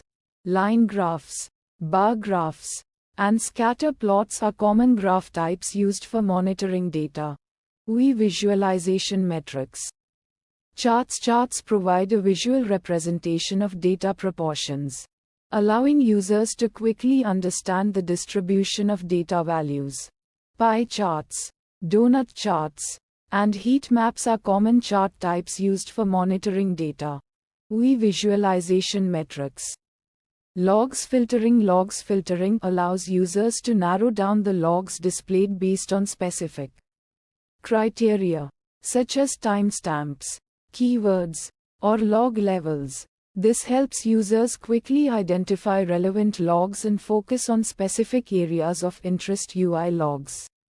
Viewing. Logs searching. Logs searching allows users to search through log data for specific text strings or patterns. This enables efficient troubleshooting by allowing users to quickly find logs related to a specific issue or event. UI logs viewing. Logs tailing. Logs tailing allows users to view logs in real time as they are generated, providing a continuous stream of information. This is useful for monitoring ongoing activities, troubleshooting real-time issues, and observing system behavior. UI logs viewing. Alert configuration. Alert configuration allows users to define alert rules, set thresholds, and specify alert conditions. This enables users to proactively monitor for specific events or conditions that might require attention. UI alerts management. Alert notification. Alert notification allows users to configure how alerts are delivered, including email, Slack notifications, or other communication channels. This ensures that users are promptly notified of important events or issues. UI alerts management. Alert history. Alert history maintains a record of all triggered alerts, providing a historical log of past events and their resolution status. This information is valuable for understanding past issues, identifying trends, and improving future alert configurations. UI alerts management. Metrics retrieval. Metrics retrieval allows users to retrieve historical or current metrics data through API calls. This enables programmatic access to monitoring data, allowing users to integrate it into their applications, scripts, and automation workflows. API metrics access. Metrics querying. Metrics querying allows users to query metrics data using a query language, such as PromQL Prometheus query language, to retrieve specific data points or aggregate data over time.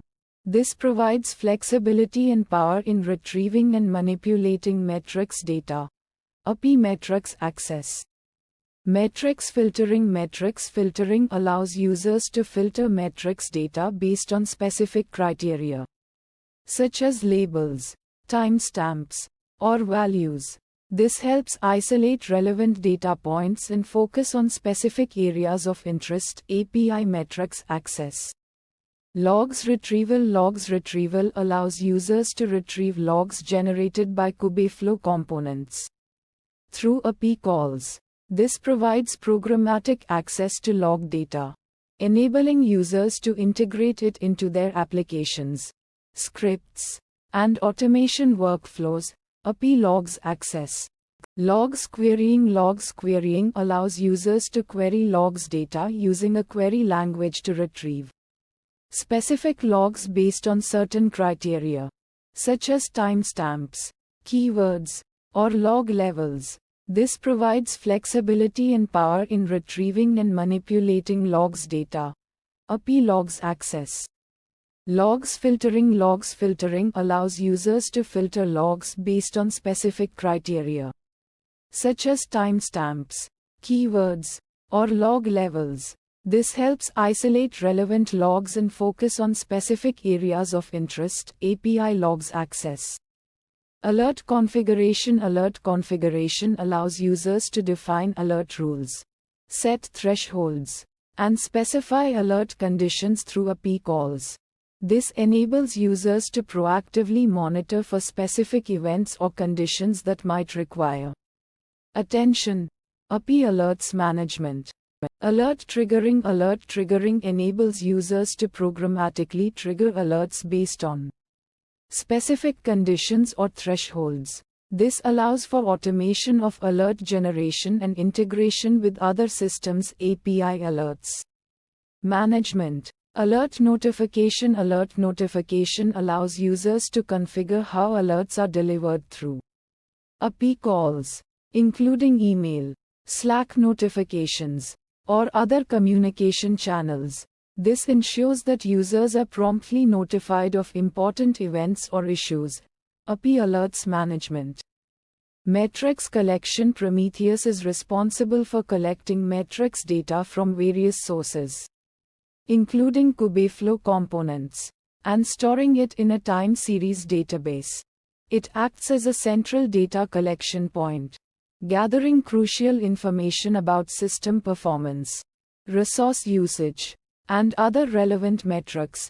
Prometheus alerting system. Prometheus has a built-in alerting system that allows users to define rules for triggering alerts when certain conditions are met.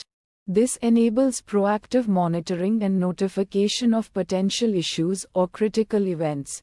Prometheus visualization tool. Grafana provides a graphical interface for visualizing and analyzing monitoring data. Users can create custom dashboards to display metrics, charts, graphs, and other visualizations, enabling them to gain insights from the data and identify trends and anomalies. Grafana dashboard creation. Grafana allows users to create custom dashboards to display a wide range of data sources, including Prometheus, enabling users to tailor the dashboards to their specific monitoring needs. Grafana log collection. Fluented is responsible for collecting log data from various sources, including Kubeflow components, and aggregating it into a centralized location. It acts as a log aggregator, enabling the collection and processing of logs from diverse sources. Fluented log forwarding. Fluented allows users to forward collected logs to different destinations, such as file systems, databases, or other log analysis tools. This enables the integration of logging data into various systems and workflows. Fluented average CPU usage. Average CPU usage measures the average percentage of CPU processing power being used by a Kubeflow component over a specified time period. This provides insights into the overall workload and resource utilization of the component. CPU utilization. Peak CPU usage. Peak CPU usage records the highest CPU utilization observed for a Kubeflow component over a given time period. This helps identify instances of high CPU demand and potential performance bottlenecks. CPU utilization. Average memory usage. Average memory usage measures the average amount of memory being consumed by a Kubeflow component over a specified time period.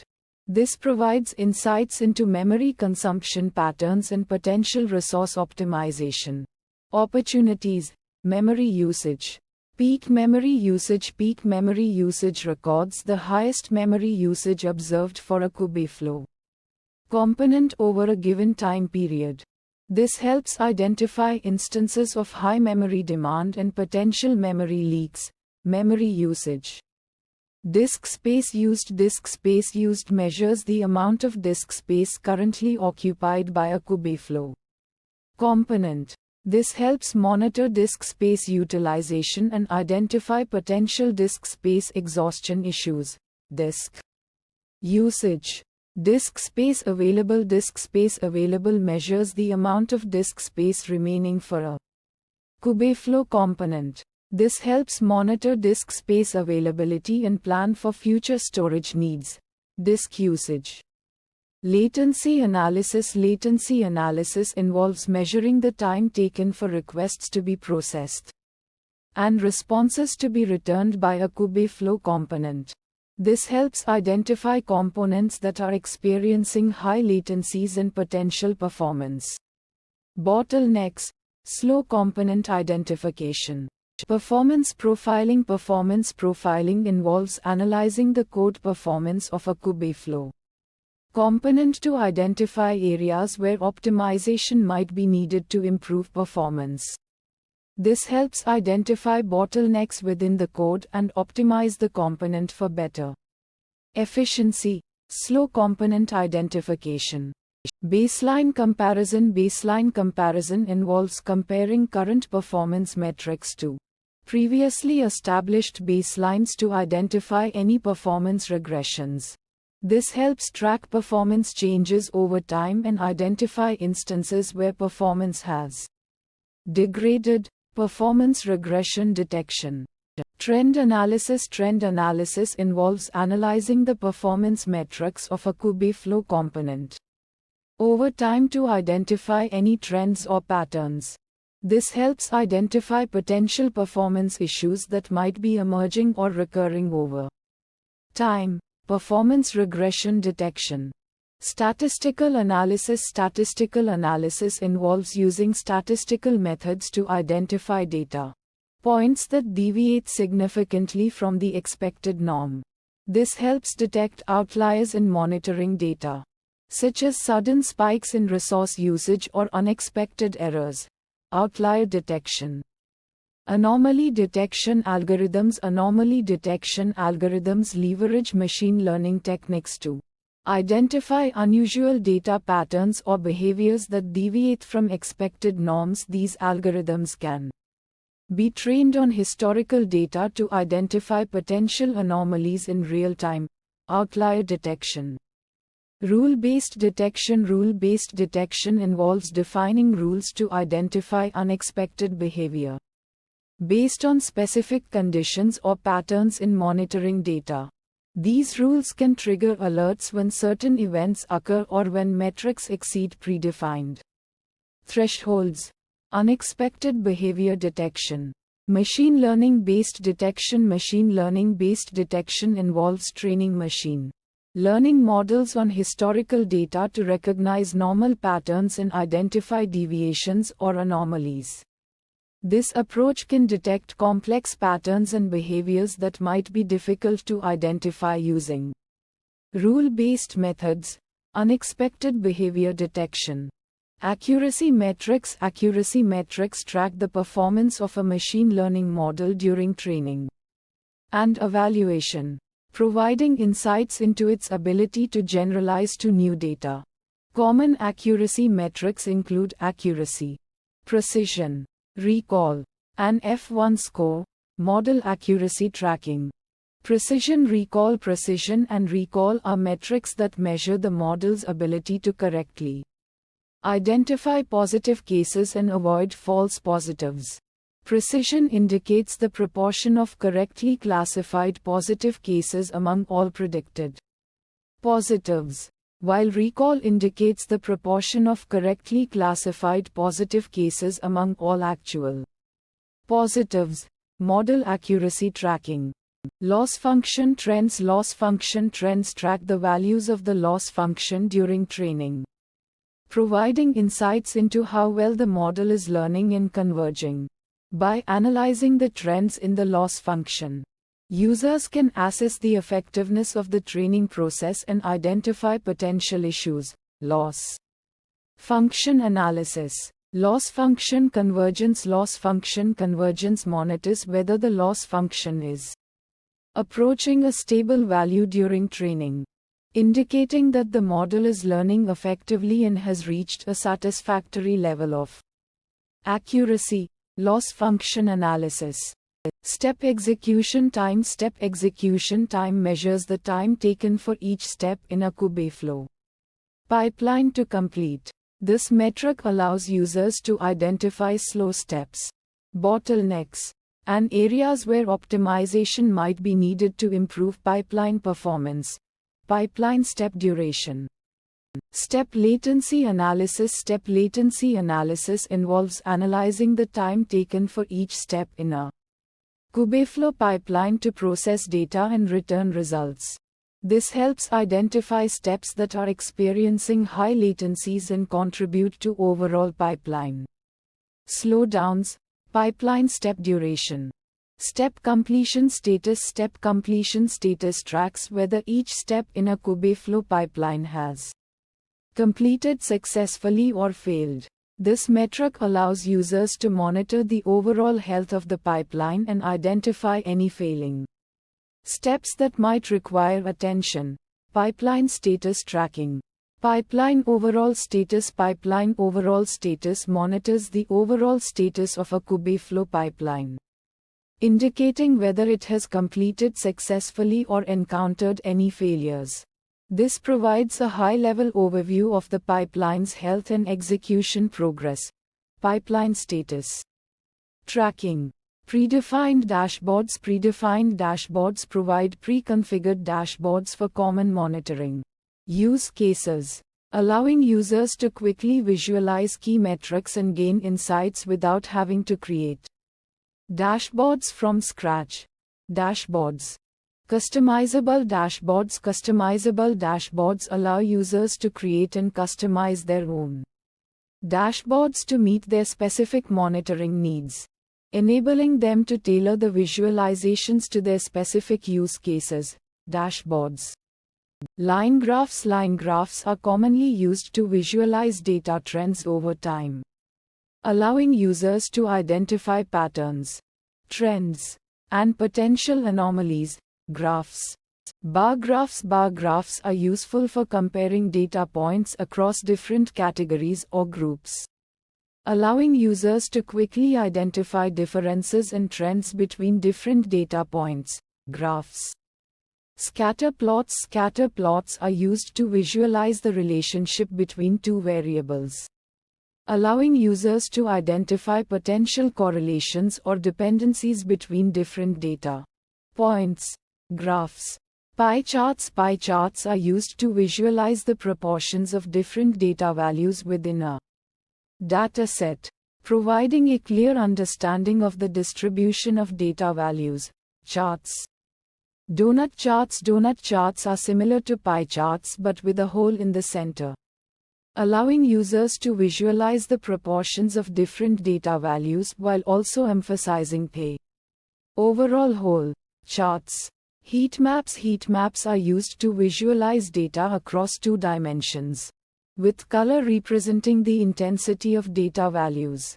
This allows users to identify patterns and trends across different data points and dimensions. Charts. Timestamp filtering. Timestamp filtering allows users to filter logs based on a specific time range, enabling them to focus on logs generated within a particular time period. Logs filtering. Keyword filtering. Keyword filtering allows users to filter logs based on specific keywords or phrases, enabling them to isolate logs that contain specific information or relate to a particular event. Logs filtering. Log-level filtering. Log-level filtering allows users to filter logs based on their severity level, such as error, warning, or informational logs. This enables users to focus on logs that are most relevant to their needs. Logs filtering. Full text search. Full text search allows users to search through log data for specific text strings, enabling users to quickly find logs related to a specific issue or event. Logs searching. Regular expression search. Regular expression search allows users to search through log data using regular expressions, enabling more complex and flexible searches for specific patterns or sequences of characters. Logs searching. Real-time log streaming. Real-time log streaming allows users to view logs in real time as they are generated, providing a continuous stream of information. This is useful for monitoring ongoing activities, troubleshooting real-time issues, and observing system behavior. Logs tailing.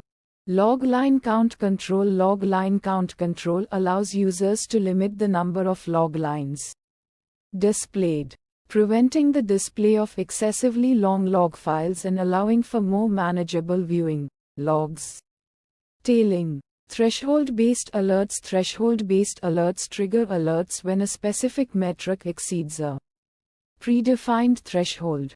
This allows users to monitor for critical events or conditions that might require attention. Alert configuration. Condition-based alerts. Condition-based alerts trigger alerts when specific conditions are met, allowing users to monitor for more complex events or combinations of metrics that indicate potential issues. Alert configuration. Email notifications. Email notifications send alert notifications to designated email addresses, ensuring that users are promptly notified of important events or issues. Alert notification. Slack notifications. Slack notifications send alert notifications to specific Slack channels, enabling seamless integration with existing communication workflows and providing real-time updates to Teams. Alert notification. Triggered alert log. Triggered alert log maintains a record of all triggered alerts, providing a historical log of past events and their resolution status. This information is valuable for understanding past issues, identifying trends, and improving future alert configurations. Alert history. Alert resolution tracking. Alert resolution tracking tracks when alerts are resolved and acknowledged by users, providing insights into the effectiveness of the alert system and the time taken to address issues. Alert history. Querying metrics data. Querying metrics data allows users to retrieve metrics data using a query language, enabling them to access specific data points or aggregate data over time. Metrics retrieval. Retrieving metrics history. Retrieving metrics history allows users to access historical metrics data, enabling them to analyze trends, identify patterns, and compare current performance to past baselines. Metrics retrieval. Time series data querying. Time series data querying allows users to query metrics data over time, enabling them to analyze trends, identify patterns, and compare current performance to past baselines. Metrics querying. Metric aggregation. Metric aggregation allows users to aggregate metrics data over specific time periods or based on specific criteria, enabling them to gain insights into overall trends and patterns. Metrics querying. Metric label filtering. Metric label filtering allows users to filter metrics data based on labels or tags associated with the metrics, enabling users to isolate relevant data points and focus on specific areas of interest. Metrics filtering. Time range filtering. Time range filtering allows users to filter metrics data based on a specific time range, enabling users to focus on data points that fall within a particular time period. Metrics filtering. Threshold violation triggers alerts when a specific metric exceeds a predefined threshold. This allows users to monitor for critical events or conditions that might require attention. Alert. Triggering. Condition fulfillment triggers alerts when specific conditions are met, allowing users to monitor for more complex events or combinations of metrics that indicate potential issues. Alert triggering. Exposing metrics involves making metrics data available through an endpoint or API, allowing users to access the data through programmatic means. This enables the integration of monitoring data into other systems and workflows. Metrics collection. Scraping metrics involves regularly collecting metrics data from various sources, such as Kubeflow components, and storing it in a time series database. This ensures that monitoring data is regularly updated and available for analysis. Metrics collection. Dashboard creation allows users to create custom dashboards to display a wide range of data sources, enabling users to tailor the dashboards to their specific monitoring needs. Visualization tool. Graphing capabilities provide users with the ability to visualize data in different graph types, such as line graphs, bar graphs, and scatter plots, allowing for flexible and informative visualizations. Visualization tool. Gathering log data involves collecting log data from various sources, such as Kubeflow components, and aggregating it into a centralized location. This ensures that logs are collected from diverse sources and made available for analysis. Log collection. Log aggregation involves combining log data from multiple sources into a single location, enabling centralized management and analysis of logs. Log collection. Forwarding log data involves sending collected logs to different destinations, such as file systems, databases, or other log analysis tools. This enables the integration of logging data into various systems and workflows. Log forwarding. Log routing involves directing log data to specific destinations based on rules or conditions, allowing for flexible routing of logs based on specific requirements. Log forwarding.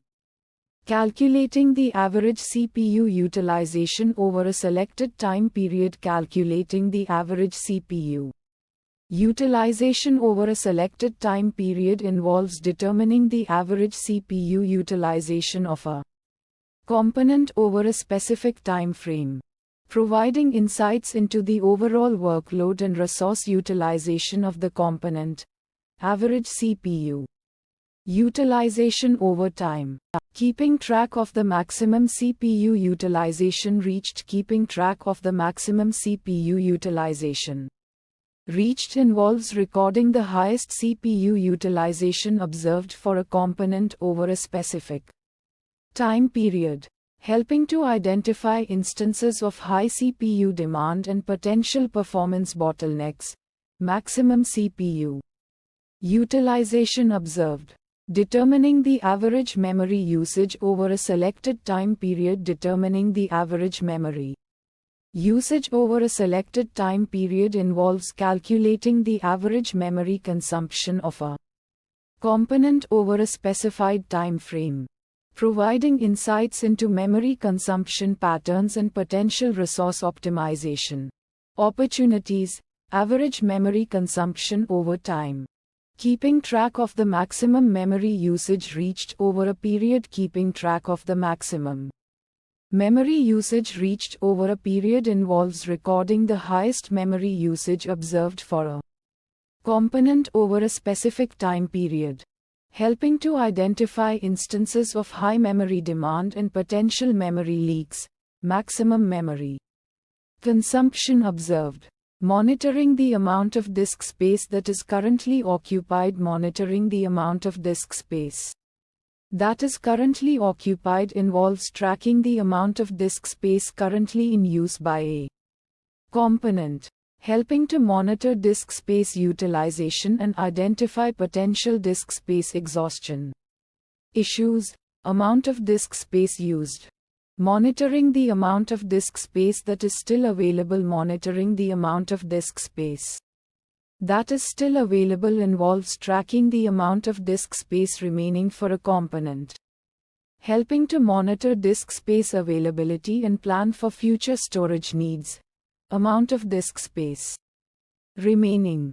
Determining the latency of requests and responses. Determining the latency of requests and responses involves measuring the time taken for requests to be processed and responses to be returned by a component, helping to identify components that are experiencing high latencies and potential performance bottlenecks.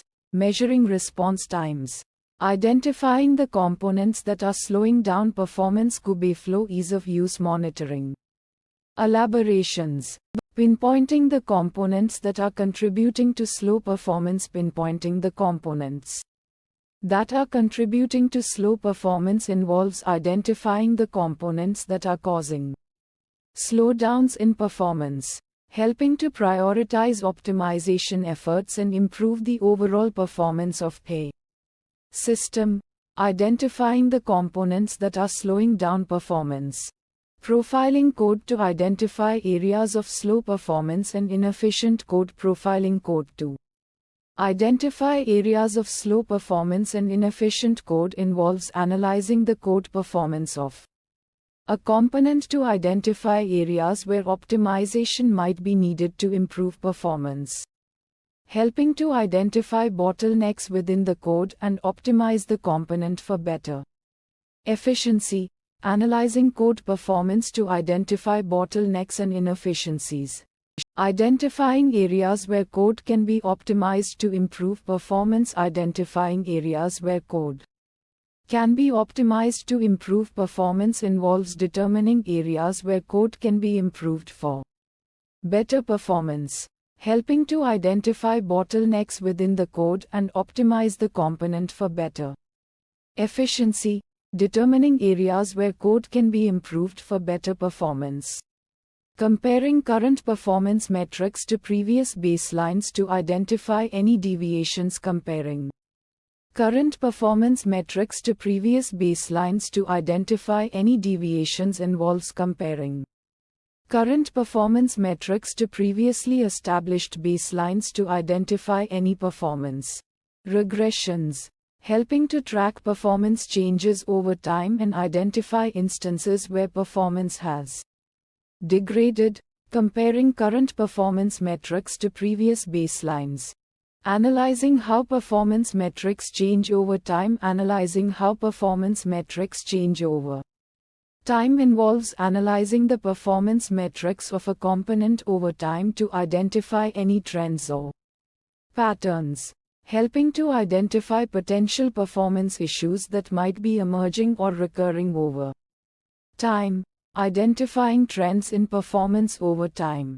Using statistical methods to identify data points that are unusual or abnormal. Using statistical methods to identify data points that are unusual or abnormal involves using statistical methods to identify data points that deviate significantly from the expected norm, helping to detect outliers in monitoring data, such as sudden spikes in resource usage or unexpected errors. Identifying outliers using statistical methods.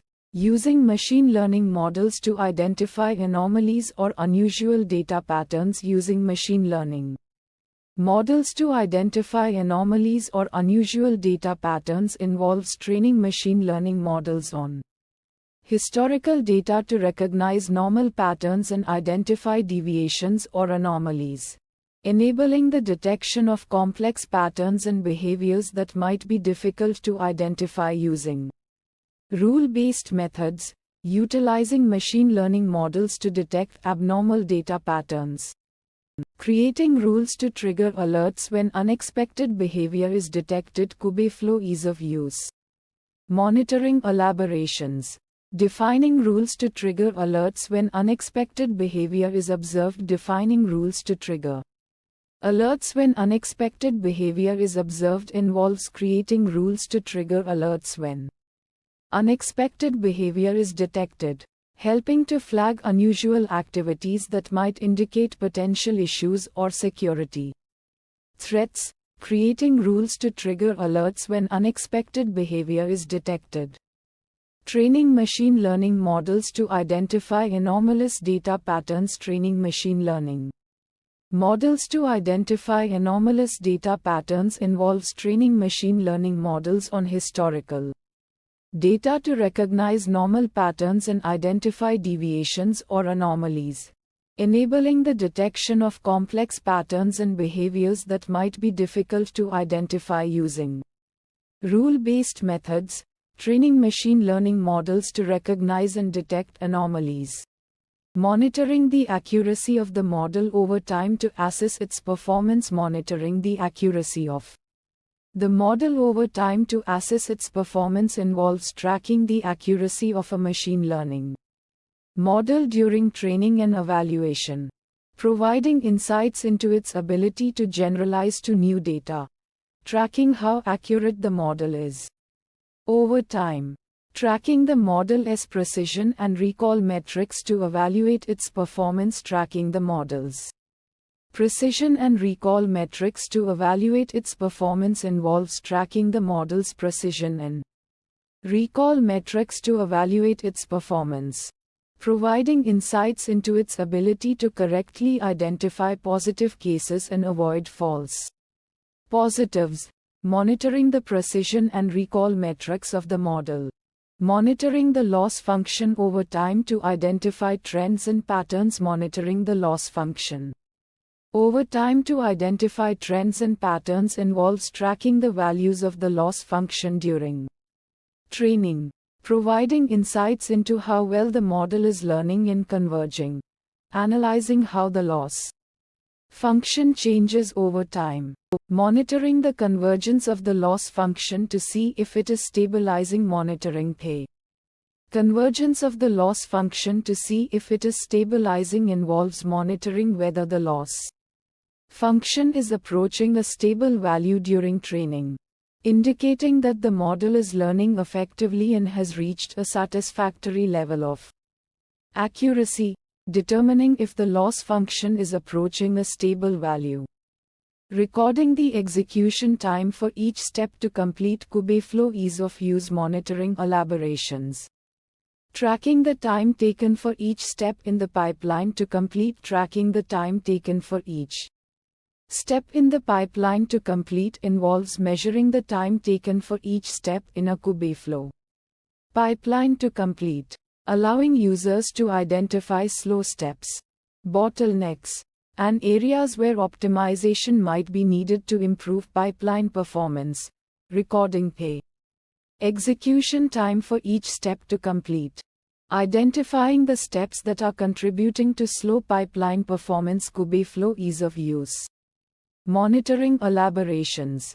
Determining which steps are slowing down the pipeline. Determining which steps are slowing down the pipeline involves analyzing the time taken for each step in a Kubeflow pipeline to process data and return results, helping to identify steps that are experiencing high latencies and contribute to overall pipeline slowdowns, identifying the steps that are contributing to slow pipeline performance.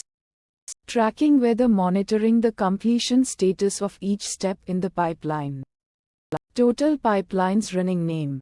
The total number of pipelines currently running in the system. This number can include pipelines in various stages such as active, queued, or in progress, and could be used to monitor the overall workload of the pipeline system. Value. Average pipeline duration name. The average time taken for pipelines to complete in the system. This metric is helpful to assess the efficiency of pipeline executions and can be used to identify potential performance bottlenecks. For instance, if the average pipeline duration is considerably high, it could indicate that there are performance issues with the pipeline infrastructure, or that certain pipeline tasks are taking longer than expected. Value. Number of failed pipelines. Name. The number of pipelines that have failed to execute successfully in the system. This metric provides insights into the reliability of the pipeline execution process and can be used to identify areas for improvement. If the number of failed pipelines is high, it could indicate problems with the pipeline code, dependencies, or infrastructure. Value. Number of successful pipelines. Name. The number of pipelines that have executed successfully in the system. This metric provides insights into the overall health of the pipeline execution process. If the number of successful pipelines is high, it indicates that the pipeline system is generally functioning well and is reliably delivering results. Value. Number of pipelines with errors. Name. The number of pipelines that encountered errors during their execution. This metric highlights potential problems with the pipeline code, dependencies, or infrastructure. Analyzing the specific errors encountered can be helpful for troubleshooting and resolving these issues. Value. Number of pipelines with warnings. Name. The number of pipelines that generated warnings during their execution. This metric identifies potential issues that may not be critical but could indicate areas for improvement or potential problems in the future. It can help to proactively address these warnings and maintain the reliability of the pipeline system. Value. While using cloud resources for model training and deployment, multi-cloud and hybrid cloud deployments.